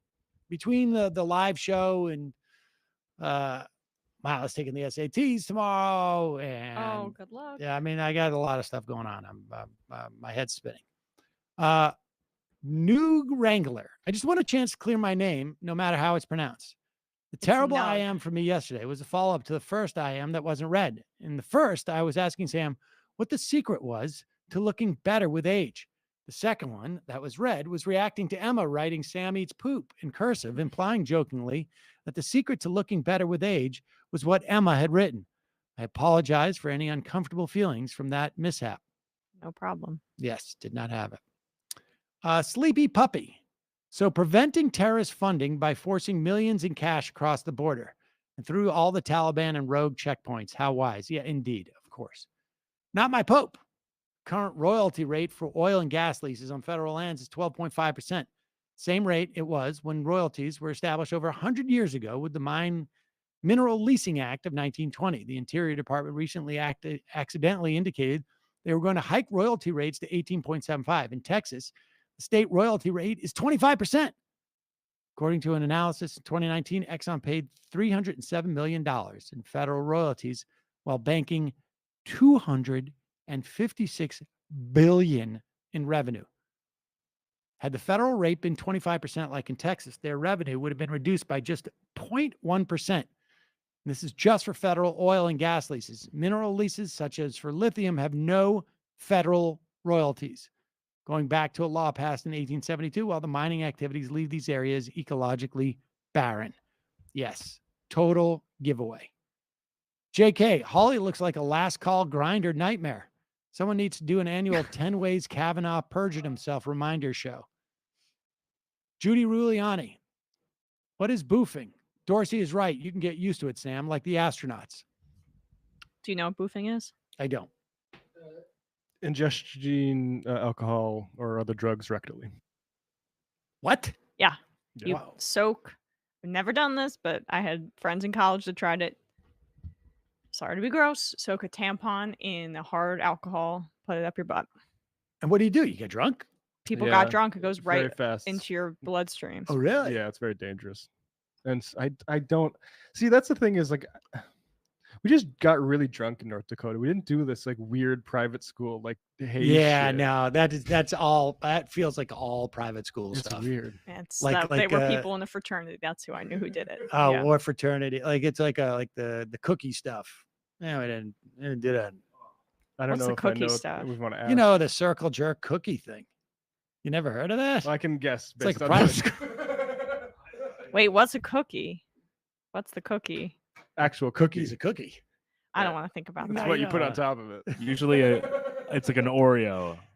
The I urban don't legend know. is the I don't know. the, I the honestly- elephant walk for fraternities in our time. People will know what that is if they look it up. At Doherty High, it was just like, are you going to the keg up on the hill? Or it's just like, get some Busch beers, meet me in the parking lot. And if those D-bags from St. John's comes, get ready. And that was it. That was basically that. Get was, ready to rumble. Yeah, it was always, and basically for me, it was like, hold the beers. It was there was always just like some slight variant on that. We're going to the Friendly's parking lot, or we going to behind the JCC, or are we going to Greendale or something like that. That was Duffy Field. Those are the variants. Busch beer or Bud Light, but it was mostly Busch or Genesee because it was cheaper. That was it. So What was your beer in North Dakota, the cheap beer that you would get in high school? PBR was probably PBR? the favorite. Yeah, although I liked Rolling Rock in college. The only place that would sell me alcohol underage would only had PBR. It was like a weird liquor store in my town that only had PBR beer, and then the rest was hard alcohol. And he'd sell me like a 30 pack for like $40 or something ridiculous. And then but like I think in New Jersey, Bud Light was the one to go to. But I don't know, or Keystone. Busch beer was or Natty. Or Natty. Natty's the one. I blocked that out of my memory. Squeak, question from Matt, plus the rest of the crew. Ethan at age 3 has a great soundbite of Tim Pool screaming, "Sam Seder is a lying coward." Would you guys consider adding that to your soundboard? Are you more into soundbite? No, we should get that. I don't know if I ever heard that. Oh, I remember him saying that. I probably, yeah. Let's get that going. Why did he call you a coward? It's a very funny reason too. It was something about, I think it was the Crowder thing, Yeah. right? And then he was mad. I don't know. He's a stunt artist. He said something like that. Like, That dude invited me to come on to his show. I'm like, all right, let's plan this. And then he says, he DMs me. He's like, we'll send a plane. I'm like, or not a plane. We'll pay for your train ticket. I'm like, wait, what? I'm not going. You want me to go down to Washington, D.C.? I can't. I do a daily show. This is back also when I was doing the Peacock show. And so like I do 2 shows a day. And it was in the middle of COVID before vaccine. Yes. Right? Yes. And then he's like, you backed out. Yeah. You promised me you'd come and you backed out. Dude, there was like a 15-minute period of time where like, what did you do? Like buy me a hotel room? Once you heard about the conditions, you changed your mind. Related to Tim, I remodeled our hotel room, all Sam Cedar themed things, and now I've got to get rid of that stuff. What am I going to do? Sell it on eBay? there's a new magazine called Compact Magazine that includes contributing editors Glenn Greenwald, Michael Tracy, also Slava Žižek, Patrick Deneen. Also includes a guy many people probably wouldn't have heard of, but Lyle Leibovitz. And he was actually my NYU professor who brought Tim Pool to speak to the class about new media. No. He was an easy grader, so I took a few of his classes and got along with him. But yeah, I still remember the Tim Pool coming to like show us off his external batteries and how he charges his phones in the field. That's pretty cool. It's nice of Glenn to get his son all this work. I thought editors were like the coming of the new like world order, and now he's an editor. So is he editing it? He's a contributing editor to Compact Magazine. So he's joined the dark side of those people who censor every writer. Censor. Is this the bad place? Hi Sam, I'm noticing that a portion of the anti-imperialist left is hiding campism beyond concern trolling about Ukrainian Nazis. Campism, I just read an article about this. You ever heard of that term, campism? It is when you pose as an anti-imperialist, but it's really just like you just are against imperialism from specific camps. I believe that's the way it breaks down. So it's really. Is that your term for it? No, I meant to send you this piece actually. I just have it in my list of 50 pieces that I've read that I need to take action on in some fashion. Since they won't come right out and say they're sympathetic to Russia, how can we counter them? I'm tired of being accused of being a pro-NATO and pro-Nazi for supporting Ukrainian citizens. Well, here's the thing that I'm it has become so this invasion of Russia, of Ukraine, has so exposed those people as being not genuinely anti-imperialist, not genuinely anti-war for that matter, but rather campists. And I think the proper response is inure yourself to being accused of being pro-NATO and pro-Nazi and simply respond, you're a campist. I only hang out with real anti-imperialists or real anti-war people. I mean, honestly, it's quite obvious. There's the idea that one could justify what is going on in Ukraine by any measure is absurd. I mean, could we justify invading Honduras and bombing Honduras because there are right-wing, paramilitaries, or we would know something about their right-wing paramilitaries. Well, now we have proof. We know them intimately. So. Yes, I mean it's just absurd. It's just absurd. You can't justify this whatsoever. Look. It's quite possible to be critical of NATO expansion.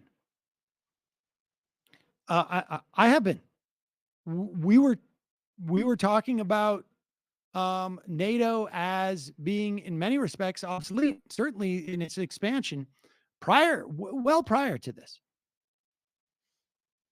Much harder to argue that NATO is not has no need or value now frankly. Putin made sure of that. But the bottom line is just like these people have made themselves completely irrelevant. I'm sorry, you're not anti-imperialist if you're okay with Russia's imperialism. You're not anti-war if you're okay or think it's, in certain instances, if there's a threat of somebody joining an alliance, then you can invade. I mean, like, this is, it's a joke now. It's a joke. It's a joke. You have Michael Tracy sending missives from Poland saying, like, regardless of what you think of the war, it's hard to see these refugees. Like, what are the two opinions you can have about the war?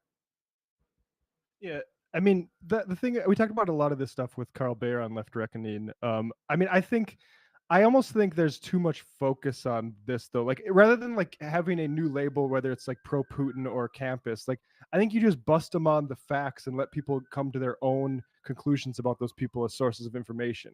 Because when you lead with like, this person's secretly pro-Russian or something like that, first of all, there might be people that are that, right? Fair enough. But like, I think what I'm seeing is a more worrying tendency of like anybody who continues to bring up the NATO context is seen as like justifying the invasion. Right. That's absurd. That's absurd. And the right wing, we talked about this with Carl too, like it's absolutely not a justification for an invasion of a country. But that at the same time, there's worrying elements with regards to like right wing groups, in particular the security forces in Ukraine, right? And like, without a doubt. And like I am more concerned about people being overly tarred with being pro-Putin or campus than I am those folks who I think are going to continue to discredit themselves through the course of this conflict. I think pro-Putin is not necessarily as helpful as campus. I do think that there is a value in not allowing them to wave the banner of anti-imperialism when they have shown that they have no problem with imperialism. Yeah. They simply have a problem with certain imperialists. And so I do think that there is value in the campus. Well, particularly to protect the label of anti-imperialist. Yeah. Without a doubt. Yeah. Without a doubt. Anti-war for that matter. And anti-war for that matter. Without a doubt. I do think that people should not shy away from a critique of NATO expansion. But I think in this moment, it's a little bit sort of hard to raise it. Yeah. Because it's being used as invasion propaganda. And so you have to be very careful with that. But but I also think that it's not helpful to say that just because you have a critique of NATO, that you are in favor of this invasion. Because the people who are being empowered right now are the people who had been kind of behind the scenes pushing for NATO expansion and now said, no, we weren't really doing that, but now listen to us and let's expand NATO. Right, more. Right, of course. And of course, if Putin's agenda was really just merely to protect from NATO expansion, fail. Invading is major very fail. counterintuitive. Also, counterproductive. Not going to help on the secondary goal of denazification. No, it's actually both things are going to be exacerbated. Nationalist elements in Ukraine are going to be exacerbated, as is their desire. Even though, I mean, it seems like Zelensky's kind of come to terms on the neutral part of the negotiations, but without a doubt, definitely, it's going to. But those elements within the country they'll remember what happened here. Oh yeah, they're going to be empowered without a doubt. Hey, speaking about which one should we talk about with Varney? The second one's funny about looking backwards. Okay. Donald Trump sat down with Stuart Vaughn on Fox Business. He had some very interesting things to say about what we should be doing in terms of Ukraine. And by sat down, you mean sat down on his toilet and called into the show. I saw a clip of him watching a woman play golf, and it is stunning to me that he doesn't wear a cape when he goes out for someone so vain, but around his entire body. Oh yeah, a MAGA cape. Yeah, don't give him any ideas. That would be the But- finest. Donald Trump, looking forward to 2024. What is going to be the key issue in dealing with the future of this country, ladies and gentlemen? Okay. Actually, this is the last one. CPAC, your speech was banned from YouTube. Second year in a row that's happened. What can you well, they do don't like about the that? truth. Well, what can you do? I talked about a rigged election, which it was 100% rigged. I mean, look at what happened in Wisconsin. Look at what's happening in Georgia. All the things they're finding, truth to vote. Look at all the hundreds of thousands of votes. So they don't like it, and they ban it. And of course, Fox is afraid to put it on. But Well, wait a second. maybe I got through it. Wait a second. You're on Fox. If we go into 2022, the elections, and 2024, and you're still looking back to the election of 2020 and saying that you really won, I don't think that's very good for you or the Republican Party.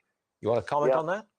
Well, I actually think it is good for me, and I think if we don't put out all of the crooked things about the Republican Party there. He just says, I think it is good for me. I am the Republican I'm Party. sorry. Did you just say, is it good for you? Anybody else? First things first, I know my self-interest, okay, Stuart? I think about it all the time. I'm in the business of Donald Trump, so I'm pretty sure I could speak to that.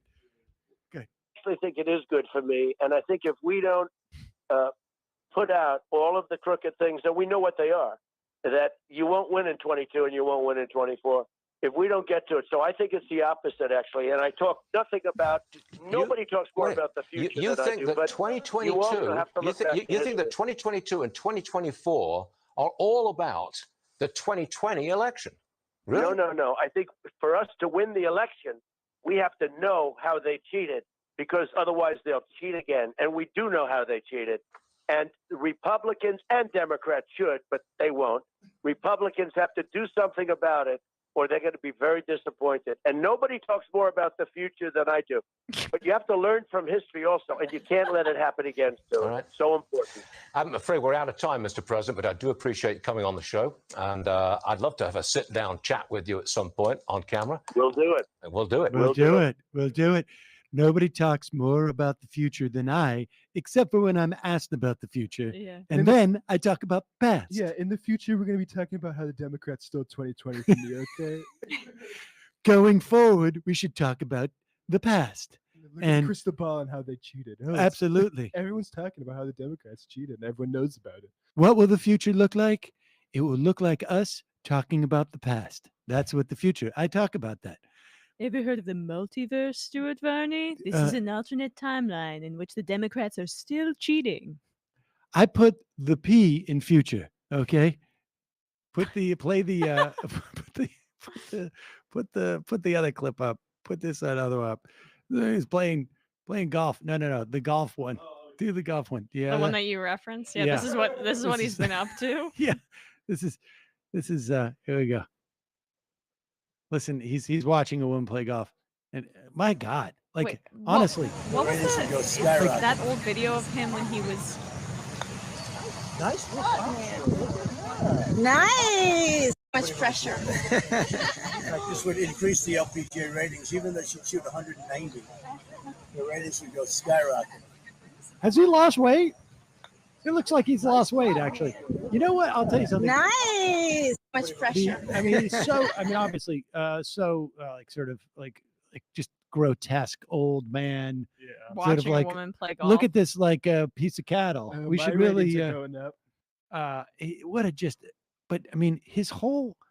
He sort of looks like he's like a villain from some like type of like Batman movie, got like thrown in a vat of Looks a little bit like, deflated. There's something just odd looking about him now. Really odd. Ooh, the ratings. Yeah, you do wonder for the ratings. You do wonder for the ratings. What was the other woman that he commented on when she played golf? I'm trying to look it up and it's not coming up. He made some like comment about her skirt being short or something like that. Oh my God. I don't know. Is there anything more pathetic than Donald Trump? Yes, of course. It's Donald Trump's son who wishes that his father would love him and desperately takes any opportunity to try and be a spokesperson on behalf of his father. But seemingly, like every time Eric Trump is on television, it sort of feels like they didn't tell him it was going to happen until like 4 seconds beforehand. Well, it's because like maybe Don Jr. just had a little bit too much fun 10 minutes before the show, and so they got to fill in, or Eric's got to fill in for him. Dude, it's been 48 hours since I slept. Just go on right now. They're calling you. And here's Eric Trump trying to critique Joe Biden. I mean, we'll go. Let's play this clip. You know, it's so blatant when you actually watch the show. You know, look at that picture of him on the bike, right? I mean, here you have Biden riding this beach cruiser. It's got this big kind of, you know, ridiculous reflector on the front of it. I mean, it may as well have had a little horn on there. And he's riding slowly. He's probably gonna go get ice cream, right? Literally in a world where, you know, you almost have World War III. Everything that you guys have been talking about on the show up to this point, but all the problems, you know, here domestically, and the guy's literally riding a beach cruiser around the place, right? I mean, my father would be giving speeches in front of F-35s talking about how he's built. And Your like father- and a whole bunch of like McDonald's burgers. Yeah, Like, your father would be golfing. Like, is he serious? But golfing's very manly compared to like, wow, it's so lame. He's wearing a helmet. But it's just such a weird like critique. Like, look at him. He's riding a bike. He's got it's like a beach cruiser, and it's got a reflector. The best thing you can say about his dad is he would appear better in media, like because that's as close as he probably gets. Yes. To him. But I mean, just for a moment, I mean, first off, I got to tell you, I'm surprised Joe Biden's riding a bike. I mean, if I was in charge of Secret Service, I'd be like, I don't think this is a good idea. Some training wheels on that. But no kidding. Honestly, like they attach like a sidecar or something because, and so it shows that the guy is not a flex. It's a flex. Yeah, but it's not a cool bike, right? But Like can it's got a lame basket, maybe. It doesn't have the shocks. There's I mean, no pegs on it. it reminds me when I was a kid and I had a bike and like my mom put a little a white basket on the front with flowers, and I was like, Mom, God, why? It's so uncool. Like all my friends have a basket on it. That's not what I want to look like. Can you imagine Donald Trump on that bike? I mean, honestly, just for a moment, like imagine Donald Trump on that bike. Can we get the seat lower, please? I need my feet to be able to touch the ground. Yeah, that's what he would do. And he's just like putting his feet straight out. Or just like walk the bike with his shuffle. No cameras, please. No cameras. Don't want to brag. Don't want to show off. How lame. What like hey, we got some footage of Joe Biden riding a bike. Well, let's bring Eric Trump on to say how silly it is he's riding a bike. That's about his grade level. I mean, they kind of think that exercise is bad, right? Didn't Trump say that thing about the finite battery? Yeah, you only have a certain amount. Right. You got to save That's it. his You got to theory save about, it. Yeah. It's just amazing to me, though, that like this is a segment on the news. Look at him ride his bike. That's ridiculous. You can't believe he's riding his bike. We're near World War III. And you're talking about it. We should watch it a little bit more. Yeah. He would be giving speeches in front of F-35s talking about how he's building the greatest military the world has ever seen. He'd be out there lobbying for, you know, defense funding so he could rebuild the military. He'd be talking about rebuilding the nuclear arsenals. He'd be taking out, you know, Soleimani and all these, you know, bad guys around the world. Believe me, that was sending a true message of strength. And by the way, he was doing it with conviction, and he was doing it with energy, and he was doing it with passion, and he was doing it with strength, which is what you would expect from an American president. When you see a guy riding a beach cruiser in the middle of the day, this is the commander-in-chief of the United States of America. I mean, what message does that send the world that is literally in the middle of, you know, just... So horribleness. Eric, It's when your father was on the show, Let's get back on message, Eric. That's unbelievable. It's Can not you believe even this guy beach riding a cruiser. bike when the world is in the middle of horribleness? I'm trying to like. Aren't the beach cruisers the one that? That's not a beach That's cruiser. not a beach That's cruiser. not a beach it's cruiser. a standard bike. Right. Beach cruisers are like teal or pink. No, and, beach and, cruiser has a different and the handlebars. handles It's are a big like that. handlebars and has big wide you know, rounded tires. This is like a, you know, a hybrid or bike. And I got 21 gears on this. But honestly, it's like beach cruiser, like what, banana seat bike, like what difference does it make? Like, he's doing this all during the world horribleness. I would have considered it newsworthy if he was riding a penny farthing, like one of those old ones with the giant wheel in the front. Yeah. Like, whoa! Like, what is he doing? Come on, Judge, this is not safe. Serious. Or a unicycle. A unicycle, right, with a little top hat. Oh my How do you do? So nuts. It's like a cop bike that he's driving. Ben said, pretty much everything stable is larger, that is larger than an atom is chemical. Sam is completely correct about the relative triviality of sports. I'm concerned that the right is able to center these issues and ultimately pull attention away from existential issues like climate change or healthcare. Indeed. Bing bong. I was on the fence about this Nutrafol stuff, but then Sam said it wouldn't hurt my sex stuff. Bing bong. Ryan in Los Angeles. I already read that. Los Tacos. Can ostensibly left-wing people stop using the same talking point against Ukrainians that right-wingers use about Hamas and Palestine? Things like saying the Ukrainian soldiers are using civilians as human shields. So, of course, the Russians are going to attack the civilians. Or we can't give aid to Ukrainians because it might fall into the hands of Nazis. And they also stop pretending the idea that Russia would use false flags is absurd. Russia has a history of that. Arguably, the 77 Moscow bombings, the 99 apartment bombings to start the Second Chechen War, shelling in Manila. The U.S. is not the only bad actor in the right. They ostensibly left-wing people you're talking about will not stop using this. They won't. Everybody who has stopped talking about that or emphasizing that in this current climate is already, it has already done so. That makes sense. Let's see. It doesn't seem to be clear where the 10,000 comes from. If it's from taxpayers, that could be a weakness. I'm not sure what this is in reference to. The move Sam is referring to is called a limp biscuit. Okay. Come shower with Crowder. Jimmy Dore recently spent almost 20 minutes discussing how unfair it is that Leah Thomas came in first place. Yeah, we have that, right? Is that right? I mean, you guys. He's on the right. F that guy. He started the conversation by saying no one is a bigger supporter of LGBT. No one. No one is. No one's like? Bigger fucking supporter of those sellouts than I am. I wonder who he's trying to appeal to. Not a right-wing audience, right? I mean, come on. It's Republican. It's not even. It's like a Republican campaign initiative. It's over. Let even kid ourselves. Lefty female. I think men that masturbate should face prison. Every sperm is sacred. Remember, it takes a man and a woman to make babies. Yes, it's Elle Woods' argument. Jay Tingle. You know who Elle Woods is? Famous lawyer. Who? Elle Woods. Lynn Woods? No. No. Keep going. It's a movie reference. Thought I could bait you. Nope. Jay Tingle. In Kelo versus New London, the court determined the city could use eminent domain to remove existing housing to allow it to be replaced with a more profitable housing development. Yes, eminent domain to replace housing with housing. Oh, I didn't know that. The city was trying to create a nice storefront neighborhood to attract Pfizer to expand their existing facilities. Okay. After the decision, Pfizer pulled out entirely. So the Tennessee senator made a halfway decent point, maybe an error. Greg Luganis says, Diver, I would do your research before inviting Laura Penny on your podcast. Maybe investigate her madcap fun she spent with Milo Yiannopoulos. Does Poole need you in his studio to prevent you from having your own unedited recording of the event? I don't question that possibility.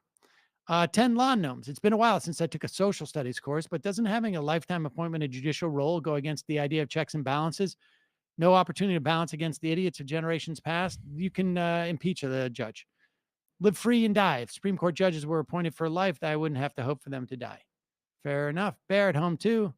Sam, how can you accurately identify the problem with Judge Jackson acting like Kavanaugh right after your take on Afghanistan? Biden supporting the Taliban. The ads would write themselves. I'm not following you, what you're saying. A square. Well, Marsha Blackburn was a backbencher. I'm old enough to recall, but presented less nuts than Michelle Bachmann.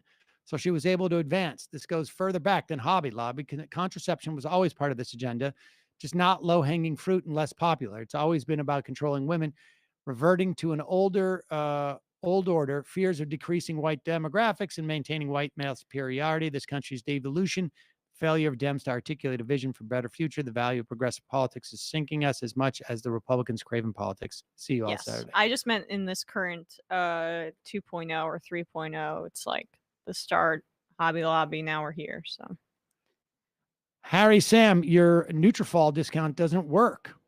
Oh, we're going to check on that. Sorry, we'll check on that. Well, there we go again here. Mary Poppins.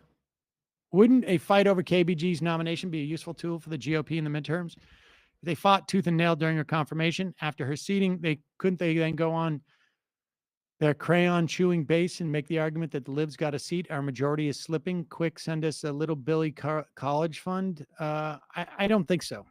I think it would alienate more people than it would. You get 6'3", no matter how you slice it. Maddie Light, is the secret guest Peter Thiel? Yeah. Somebody may have told somebody.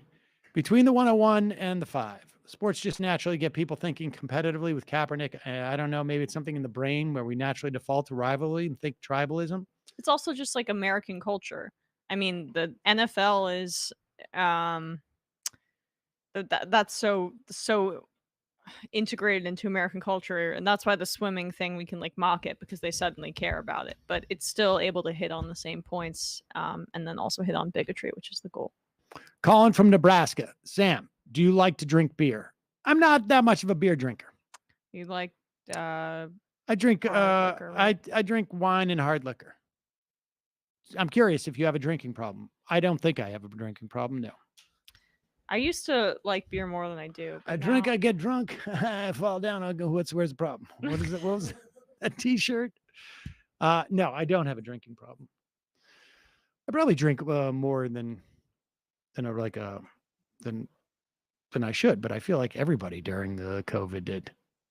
No? Yeah, I mean, I feel that way. Well, I'm not going with alcohol, but yeah. Bradley did dry January. He did the whole month. Whoa. Well, because I was drinking for 2 years straight, so I figured give it a shot. I went through an extended period during COVID where I just I was just too just tired to drink. It's just like I can't even bother. Just maybe I'll watch some TV. Michael from Bavaria. How do you get JFK Jr. to come to the live show? Robo Gorka, while you guys are bringing the soundboard back, please immortalize Michael by playing a drop of Sam impression saying, God damn it, during technical difficulties. Yeah, we should do that. I just got to run to the restroom. Okay. Guys. Jury Report Wardrobe Corner says, whoa there, Emma. Sam doesn't have any imperfections. I'm running to the restroom, Bradley. Can you cut to Sam? Matthew, Philadelphia. Did you sour on the calling club idea, or is Kyle still working on something that can make that a thing? What was the calling club idea? A priority call list? That's only, I'm guessing. I have no idea. You got to speak on camera. I mean, I'm going to do only a call show? I don't know. Oh, maybe. I don't know. Emma's Vape Pen. I got my tickets to the Boston show, streaming ticket to the Brooklyn show, and I joined as a member in the past month. Can I get a shofar? Yes, you'll get it.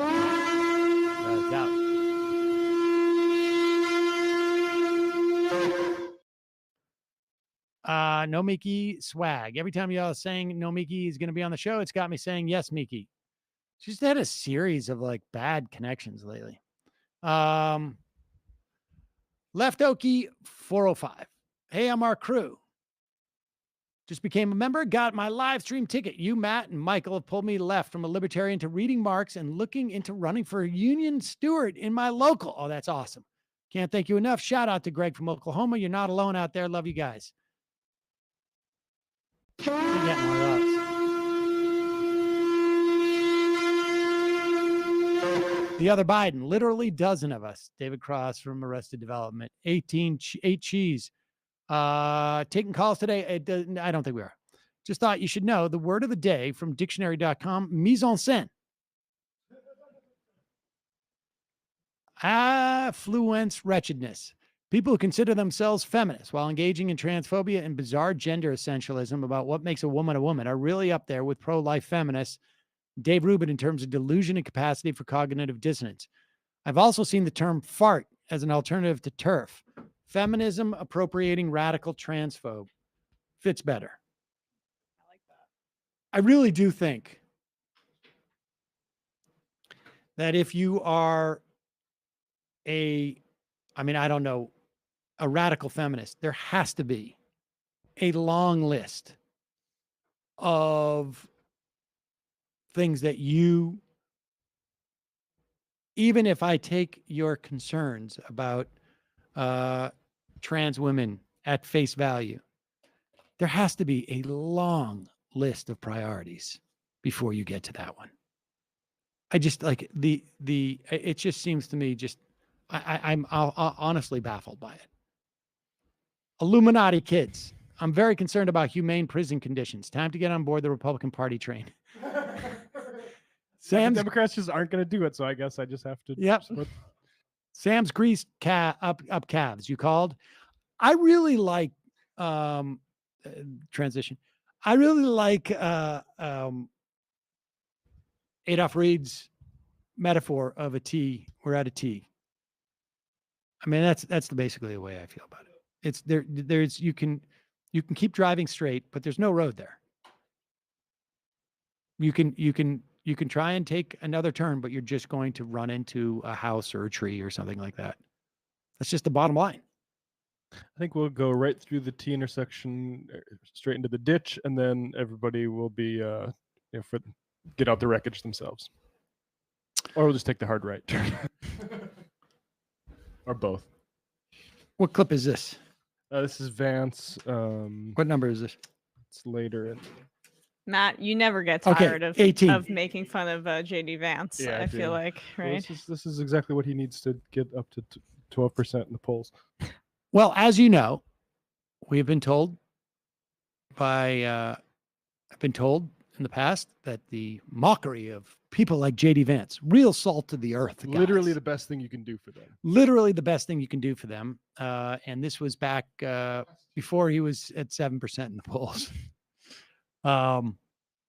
Here's JD Vance at the last night's Ohio Senate debate. There was no fight that broke out, so that was good. And here is JD Vance. The reason why JD Vance is doing so poorly, among other reasons, is because he was critical of Donald Trump back when he was trying to sell his book to a certain sector of NPR liberals. Liberals. Yep. And can't tell you how often it was pitched to me. You want to understand the Trump voter, Emma? Yep. Here it is, JD Vance. Got it, Dad. Yeah. And here he is, man of principle, trying to play off how he had mistakenly criticized Trump. The question, you have 60 seconds. Why should Trump voters, Trump supporters, vote for you? Yeah, look, I mean, all of us say stupid things, and I happen to say stupid things very publicly. I've been very public about the fact that I voted for the president in 2020, that I was wrong about the president back in 2015, 2016, and that he's been the greatest president of my lifetime for the very simple reason. There are many, but one very important reason is that he revealed the corruption in Washington, D.C. I mean, who would have believed 5 years ago, 6 years ago, that the FBI would actually investigate illegally, get an illegal wiretap on a sitting U.S. presidential candidate? We saw that. Trump revealed it, and he revealed it in a way that showed us the stakes of the fight, which is why I'm running for this office in the first place. And one thing I'd point out is that— Pause it for 1 second. So interesting. Trump, this is Q. Incidentally, this is Q. Yeah. This is the whole Q. This was the whole genesis of Q. And at first I was just like, oh, this is just sort of like, a generic, oh, Trump smoked him out. But this is Q. The whole Q theory started with that this whole prosecution is basically Trump doing jujitsu, and he's going to turn this around and reveal all the things. He is literally embracing Q. Why I'm running for this office in the first place. one thing I'd point out is that, I was just north of 30 years old when I said a lot of those things. A lot's changed in my life. I re-engaged with my faith. I got baptized 3 years ago. I've had 3 kids since then. A lot's different. And one of the things that's different is that I did change my mind about Donald Trump. He was a great president. And I think at the end of the day, one of the things this race presents is an opportunity. Who actually agrees with Trump on the core issues of trade, of immigration? Who's willing to fight for an America First foreign policy? I think that's clearly me. You know what Republican voters love is weakness. I was stupid. I got it wrong. Oh, that's going to go over Will you well. look up on Wikipedia how old he is? I wonder if he was like actually 30 or like 31. Like, I mean, just I was only 30. A lot has changed for me in the last 6 years. He's 37, so he was 31. And he was 32 in 2016. I mean, this guy, unbelievable. I wonder if he actually had those 3 kids just so that if I have to listen, sweetheart, if I have to backtrack off of where I was, critical of Trump, can we have 3 kids so I can make it seem like a lot of time has passed? We're going to need the family picture to be completely full. The first kid, I was like, Trump is still sort of grotesque.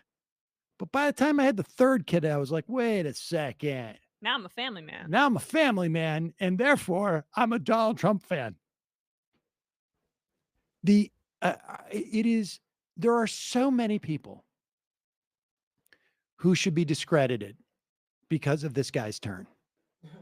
Because he was like the New York Times, right? Yeah. Well, didn't they I mean, this guy. I had people that would ask me in the wake of Trump winning, like what books I recommended. I would give them a list and be like, "Oh yeah," and I also got Hillbilly Elegy. It's like, damn. Yeah, that was it. That was like I mean, in the wake of Trump's victory, how many times did cable news go and just like be like, what did we miss? And talk to white people in Ohio, in the Rust Belt, etc. And there was just this rush to understand, as opposed to like, I don't know, look systemically at their own failures to a degree. Think critically about oneself and like also how our country is failing. There was just a lot of I think grifters, the Lincoln Project's a part of that too, that rode that wave. And I mean, the Lincoln Project's a bit of a different flavor, but that was why J.D. Vance was artificially inflated, and here he is, unable to crack the top 2. Where is he at right now? Yeah, it's about 3rd or 4th. But it's not. It's well, A, it is that he doesn't speak to those people, but B, it's also just like the total lack of integrity that is associated with this guy. So and obvious. He was. It's just. It really is. I mean, stunning, and the praise and the bludgeon that he was used as. Like you say, we need to understand them. Here's this guy who's really speaking from the heart. I mean, this guy who knows real Americans who went to Ivy League. I'm pretty sure that's where Vance went, but married to a woman who was law clerk to Justice Roberts and clerk for Kavanaugh too. So just really understands hillbillies. Gillette. Folks, my concern over the trans issue is real. My partner, I read that one already. Kowalski. Howdy, guys. In personal news today, the anniversary of my mom passing away. Like far too many people in this country trying to work while being sick in a cruel system, the stress has caused her to die at only 52. I know I brought this up before, but we need Medicare for all to prevent this needless suffering. My mom was my hero. She didn't get to see any of her grandkids, children graduate from college, or getting married. This was denied to her by a system that prioritized profit over life. Same system that told my dad and uncle to man up when they felt sick, as opposed to getting a checkup and both dying of preventable issues if caught early. There was no one in my immediate family over the age of 30 for 3 years due to this system. Now let's try bringing back my dry humor. Bradley, I recently mailed a shirt for Brandon Sutton to the MR office. It is now your responsibility to get it to him. We'll be in your debt, sir. Know me. If you'd like a shirt, let me know how to get it to you. I've been writing Puerto Rico as the destination every couple of weeks and sending shirts. Emma, when will you be going on Left Reckoning? Are you not a fan of barbecue talk? Sam? We should. I see Matt every day, and we just haven't thought about it. But if you will invite me, I'll certainly come on. Yeah, we'll see. We're in the vetting process. Oh, okay. Sam, keeping up that high male grind set. Leftist poggers. Kowalski, this goes out to your mom.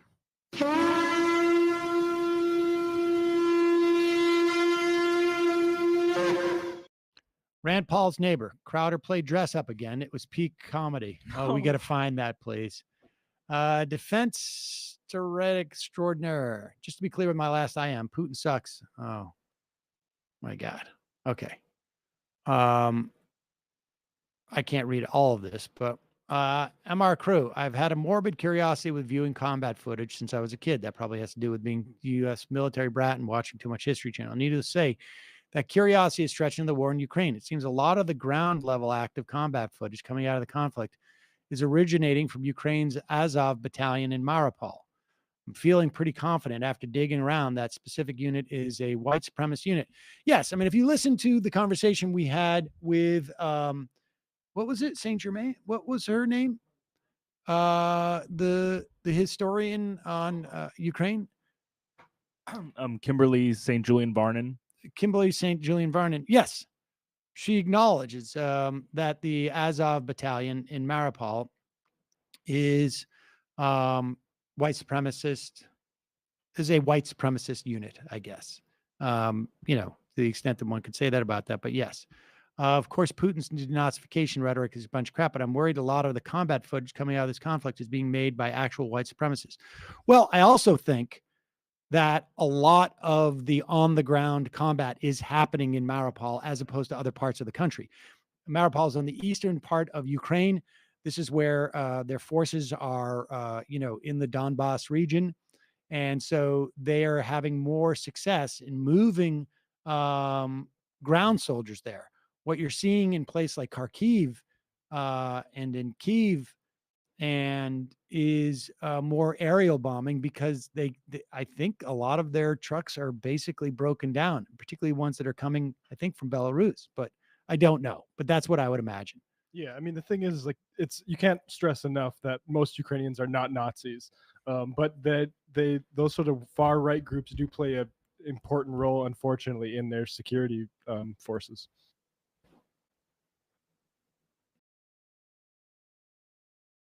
Father of homunculus. Concerning trans people in sports, I'm afraid that the right is baiting you. Oh, you already said that. I mean, we have to engage in it, though. That's part of why I wanted to play that clip, because this is the new frontier, and they're trying to take the UK success to here. That's sort of what this show is for, is to help coordinate responses to initiatives like that. Just wanted to say, Sam, you're the man's man, the pinnacle of masculinity, the Pinochet of coup d'etats, with a hairline that deserves to be plastered on boxes of Just for Men.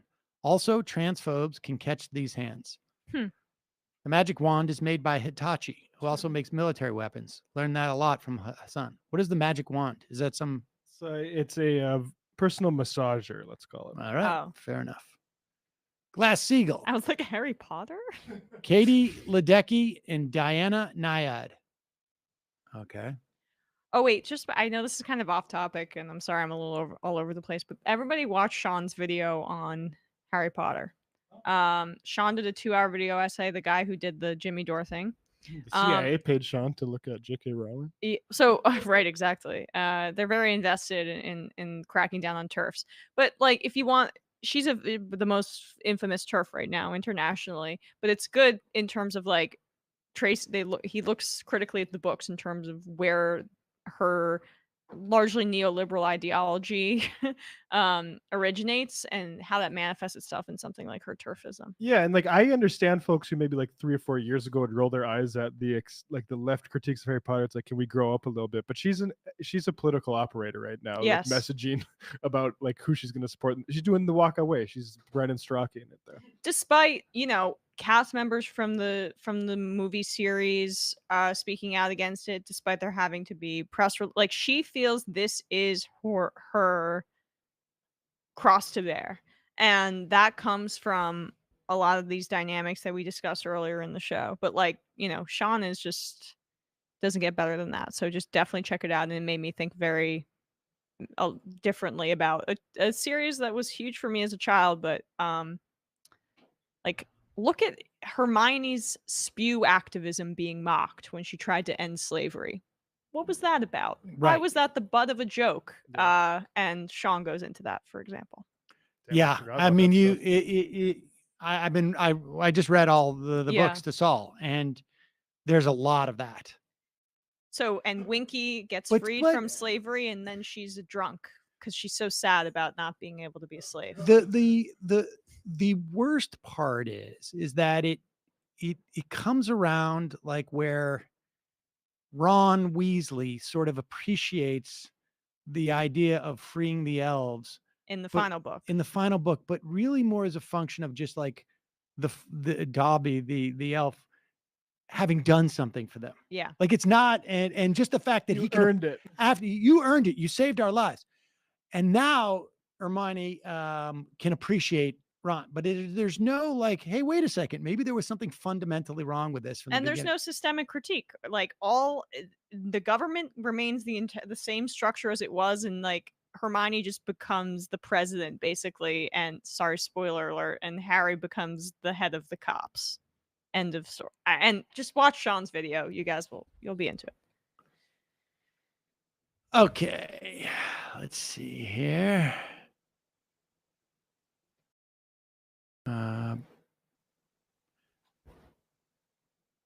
Bill V, new member, never sent a message before. Well, thanks for joining us. DJ Cold Case, can I get a shofar for my cat, Cataly Portman? Cataly Portman. Today is Cataly's 5th adoptiversary. She means the world to me, for everyone. Yeah, here we go.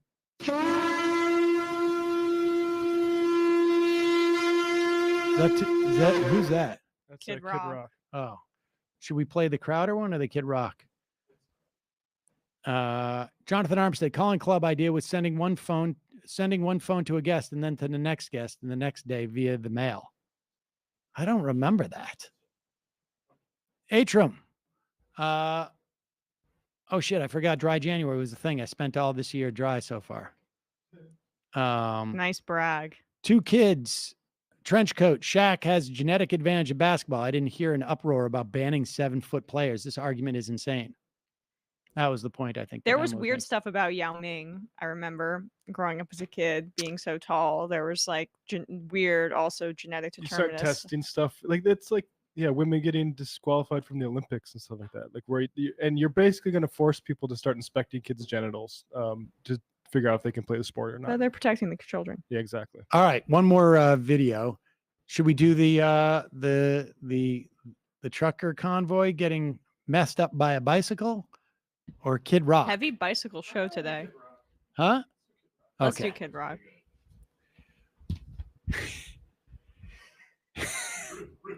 Oh my God. I mean, it just immediately, that stupid hat, the cigar. Yeah. Just to remind people, you can search Kid Rock childhood home to find the massive palatial mansion with a, I think, tennis court on it that he grew up on, and then he, sold himself as this sort of like he's literally dancing on a trailer home in Ba with the Ba. Are you telling me that this guy wearing this outfit's overcompensating for something? Exactly. Now, I will say this. The Democratic Party has its, Hamilton cast problems. But I don't think Lin-Manuel what's his name? Lin-Manuel Miranda. Lin-Manuel Miranda ever gave policy advice maybe not. Yeah, I don't know. That's an interesting symmetry. Is Lin-Manuel is the left-wing Kid Rock? Yes. Here is Kid Rock talking about his time with Donald Trump. Both salt of the earths. Where'd you meet Trump? Where did I meet Trump? At the White House. With Sarah Palin. At the White House. Yeah, no, Sarah Palin asked him to, was friendly with her, and early, right when he got elected, he invited her to dinner and said, bring some interesting people. So she said she called me and Ted Nugent, and was like, hell yeah. ended up there. We ended up becoming buddies and spent a lot of time on the golf course now. And really weird, get phone calls from him and stuff. It's just kind of mind blowing. What's he like to play golf with? Oh my God. Awesome. So much fun. Really? Why? He just knows how to have fun. Doesn't take it too seriously. Yeah. You know, he's engaging. It's just, you're just cutting it up. Just open with politics. And I was there with him one day when he ended the caliphate. He wanted to put out a tweet, and it was like, I don't like to speak out of school. I hope I'm not, but it was something like, he's like, tell him like, yeah, the tweet was, and I'm paraphrasing, but it was like, you know, if you ever join the caliphate, you know, and try to do this, you're going to be dead. He goes, what do you think? I go, awesome. Like, yeah, tweet that out. I was like, I can't add anything better than that. But then it comes out and it's reworded and more political and like, you know, a little politically correct. And I'm like, just being pretty, you know, we're looking at maps. I'm like, you know, am I supposed to be like in on? The answer's no. I make dirty records sometimes. I'm like, what I do it here. You didn't think you'd have a hand. What do you think we should do about North Korea? I'm like, what? I don't think I'm qualified to answer this. Oh my God. How does he? Pause it. I'm sorry. Tucker is maniacally laughing. Do you think he's fake laughing when he does that? Yeah, it's so weird. Mr. like, you know, whatever, Swanson food fortune, like, is not, even though Kid Rock's putting it on an act too. Yeah, just these are like, from the same class. They're right. Tucker's on a level, and he doesn't want. He's not comfortable with this kind of man talk or what, or like the I don't know, the vibe that Kid Rock puts out is not something that Tucker engages with on a regular basis. The rock star vibe. I think this is just his way of Tucker's way of just sort of like throwing this out there and also trying to minimize just how effed up it is that Trump is probably getting advice on North Korea from Kid Rock. That story was really lame. But the idea that, imagine if Lin-Manuel Miranda had a similar story, that Tucker would lead with it with his very stern face, like, who has access to our secrets? Why does this person know what's going on? I don't know who Lin-Manuel is. Is this something that we should be... I didn't vote for him. That we should be concerned about? Who else is the president allowing into the White House? And what do they know? Yes, you are speaking out of school. And school has been compromised.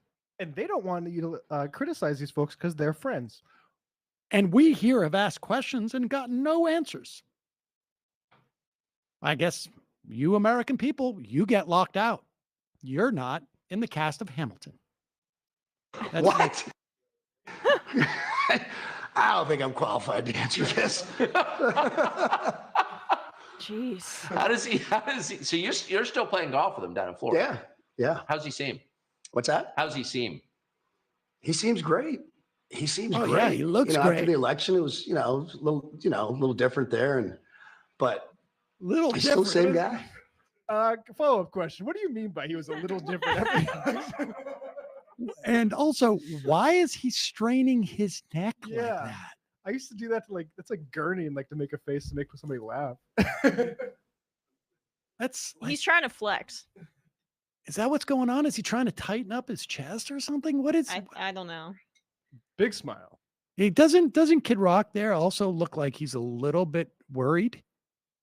He's got sort of a look like, I don't know what's going on what here. is he wearing? That's what I was just gonna say. We're all sort of in this business. I can't interpret his shirt. No, Bull. Who's that guy? It's Adam Schiff. Oh, Bull Schiff. That's Adam Schiff. Okay, sure. I see. Bull Schiff. That's a great shirt. He sits down. He just cuts it up. Just starts cutting it up. It's just how sharp he is. It's incredible. And you can see now if you watch a Joe Biden interview and you watch a Trump interview, you're just like, there's no comparison. Yeah. And Trump, he speaks off the cuff. I understand what it's like. Sometimes you get it wrong. Yeah. This, that, and the other. But I would way rather hear somebody come from here and get it wrong once in a while than see this contrived. Pretty much every politician until he came along at some level, everything was scripted. I mean, I've stood next to him in the White House and right next to him with the prepared notes and watch him read one sentence, and then just, let's go. And you're like, this is awesome. Kid Rock. Kid, thank you. Great Kid. friend. I love that. Thank you, Kid. Does he go by Kid or does he go by Rock?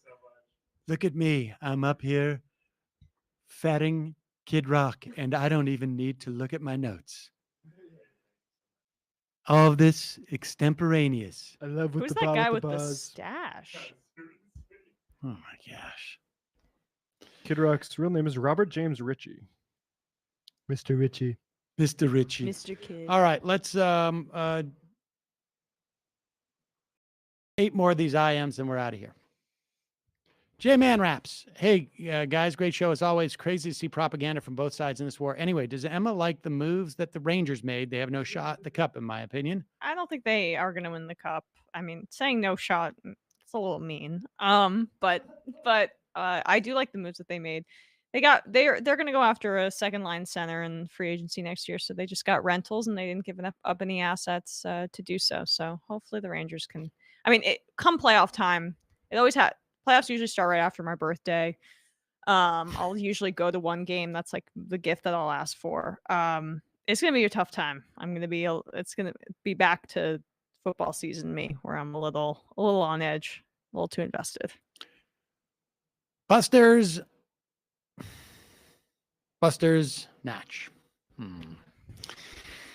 Your interview with Adolph Reed was solid. It got me wondering about the inevitability of the passage of the Civil Rights and Voting Rights Acts as a way to declaw arguments against military conscription necessary to wage war against Vietnam, which disproportionately impacted Black people and poor people, kind of like the abolition of involuntary servitude just prior to U.S. military inventions in World War II. While none of these laws ultimately made a dent in structural inequality domestically, they helped facilitate the agenda of the ruling class globally. Well, I mean, I think there could be something to that. I don't know. But I would also argue that Reed, I think, would argue that these laws did make a dent in structural inequality domestically. I don't think he would argue that it is fixed it, but I think he would make a dent. I mean, he was. I think one of the points he makes is that the idea that we're in the exact same situation we were prior to. Prior to the end of Jim Crow, he's explicitly, I believe, says is also a fallacy. Yeah, that was the two myths. One that everything was solved, and the other that it's still the same. Right. Yeah, nothing changed.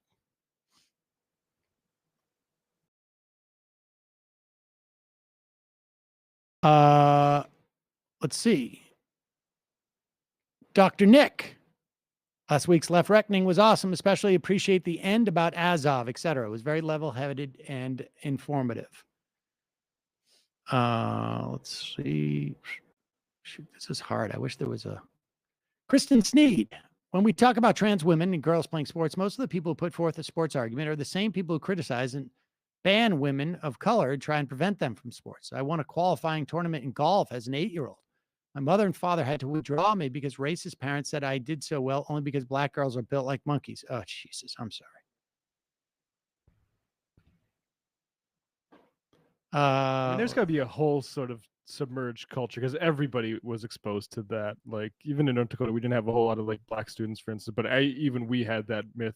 Anytime you played a Black kid that was good, it's like, oh, it's some sort of inborn advantage, and it's like eugenic stuff. Somebody wanted to remind me about the Disney rant. Remind me of. Have you read my email? Also, let's see. When do those D-bags from St. John's come? Did you have a dance off in the parking lot? Also, the sun. Sharks and the Jets. Basically, I was like, I'll hold the beers, guys. Also, the sudden charitability towards Ukrainian people gives me mixed feelings. Suddenly, people are opening their own doors and sharing their houses with Ukrainian refugees. Absolutely heartwarming, but also makes it very clear while people are so anti-refugee in other cases. Yes. Let's see. We got, 4 more? Mojo Mine. Wow, it's just icky watching Senator Lindsey Graham use a woman as his own personal soapbox. Juana Steamboat. Sam, do you worry if the left doesn't have a good response to the trans people and sports stuff that it will cede the argument to the right? I agree that it's degrading and disingenuous that they are just deploying the sports issue as a proxy for denying trans rights across the board, but there are biological arguments and facts about transition that can rebut this stuff. And I feel like it should be rebutted on its face, in addition to pointing out that it's bigoted and stupid to care about. Just like the race and IQ or IDW stuff from a few years back, I feel like while it's an obviously bigoted argument on its face, but if there aren't go-to responses from the left to shut down these arguments, it could be something that pulls a lot of people to the right, especially on issues like sports, which appeals to a lot of normies. I mean, I need to think about this. I mean, I think like, you know, Emma's argument essentially that like people don't complain about, you know, the biological advantage that Shaq had, let's say. Yeah. Because ultimately that's the argument, right? Like biologically, this woman is much stronger. If a weak man transitioned to a trans woman and then got into women's swimming, they wouldn't win. Nope. I think you say that, but I wouldn't dwell on it because I think like I just think it is a distraction. And then I think the more time spent on it. Well, it was my secondary argument to the larger one, which is you're weighing two things here. You're weighing equality and acceptance of trans kids and people who have a much higher suicide rate because of a lack of acceptance, and you're weighing competitive advantages in swim meets. Now tell me which one is more valuable, and then we're done. And let me also be clear. I'm not saying that that we shouldn't talk about it here. But I'm talking about within the context of like the political arena with Republicans and conservatives and their water carriers, that these are not good faith arguments. And amongst maybe your friends or your family, I think that is a good argument to make.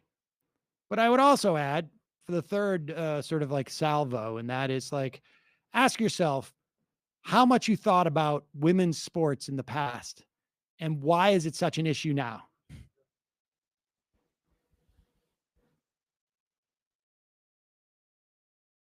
Like, how many times have you protested when women were not paid the same in their sports leagues? Or how many times have you come out and said, hey, why does this college spend millions of dollars on the men's sports teams, but not on the women's sports teams?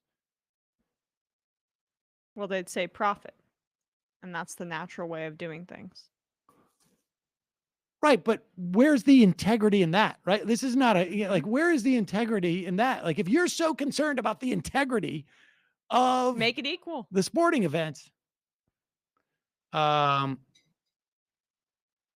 Starbust, I have a better chance of winning the lottery than getting through on the phone. Just shows MR popularity. Congrats. Well, we don't have the phones on today. The phones are not on today. Transistor Rodeo. Did I ever get on the, did I get put on the no read list? Whatever I did, I'm sorry. Well, there you go. Sorry. You did not. All right, two more. Ecthul. Nutrafol code works, but it has to be a monthly recurring order, not a one-off. Oh. Well, I mean, you would, it seems like, right, it needs 3 to 6 months anyway, so. DNC Google pundit. Matt, great Tucker Carlson impression, but need to hear more of your Biden too. Folks, Matt, Bradley, Emma, great job today. See you tomorrow. It might take all the strength I got to get to where I want, but I know somehow I'm gonna get there.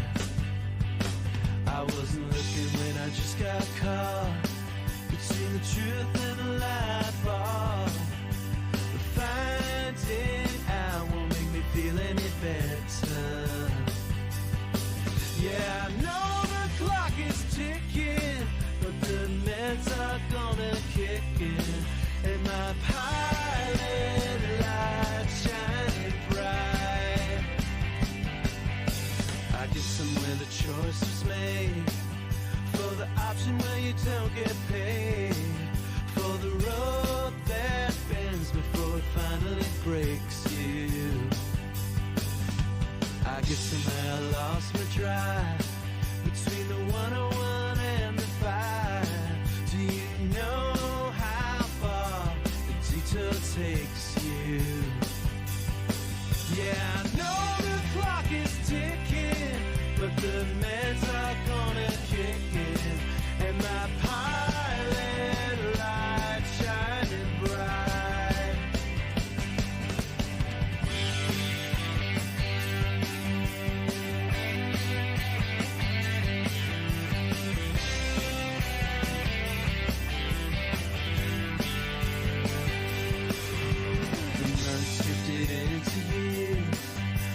shifted in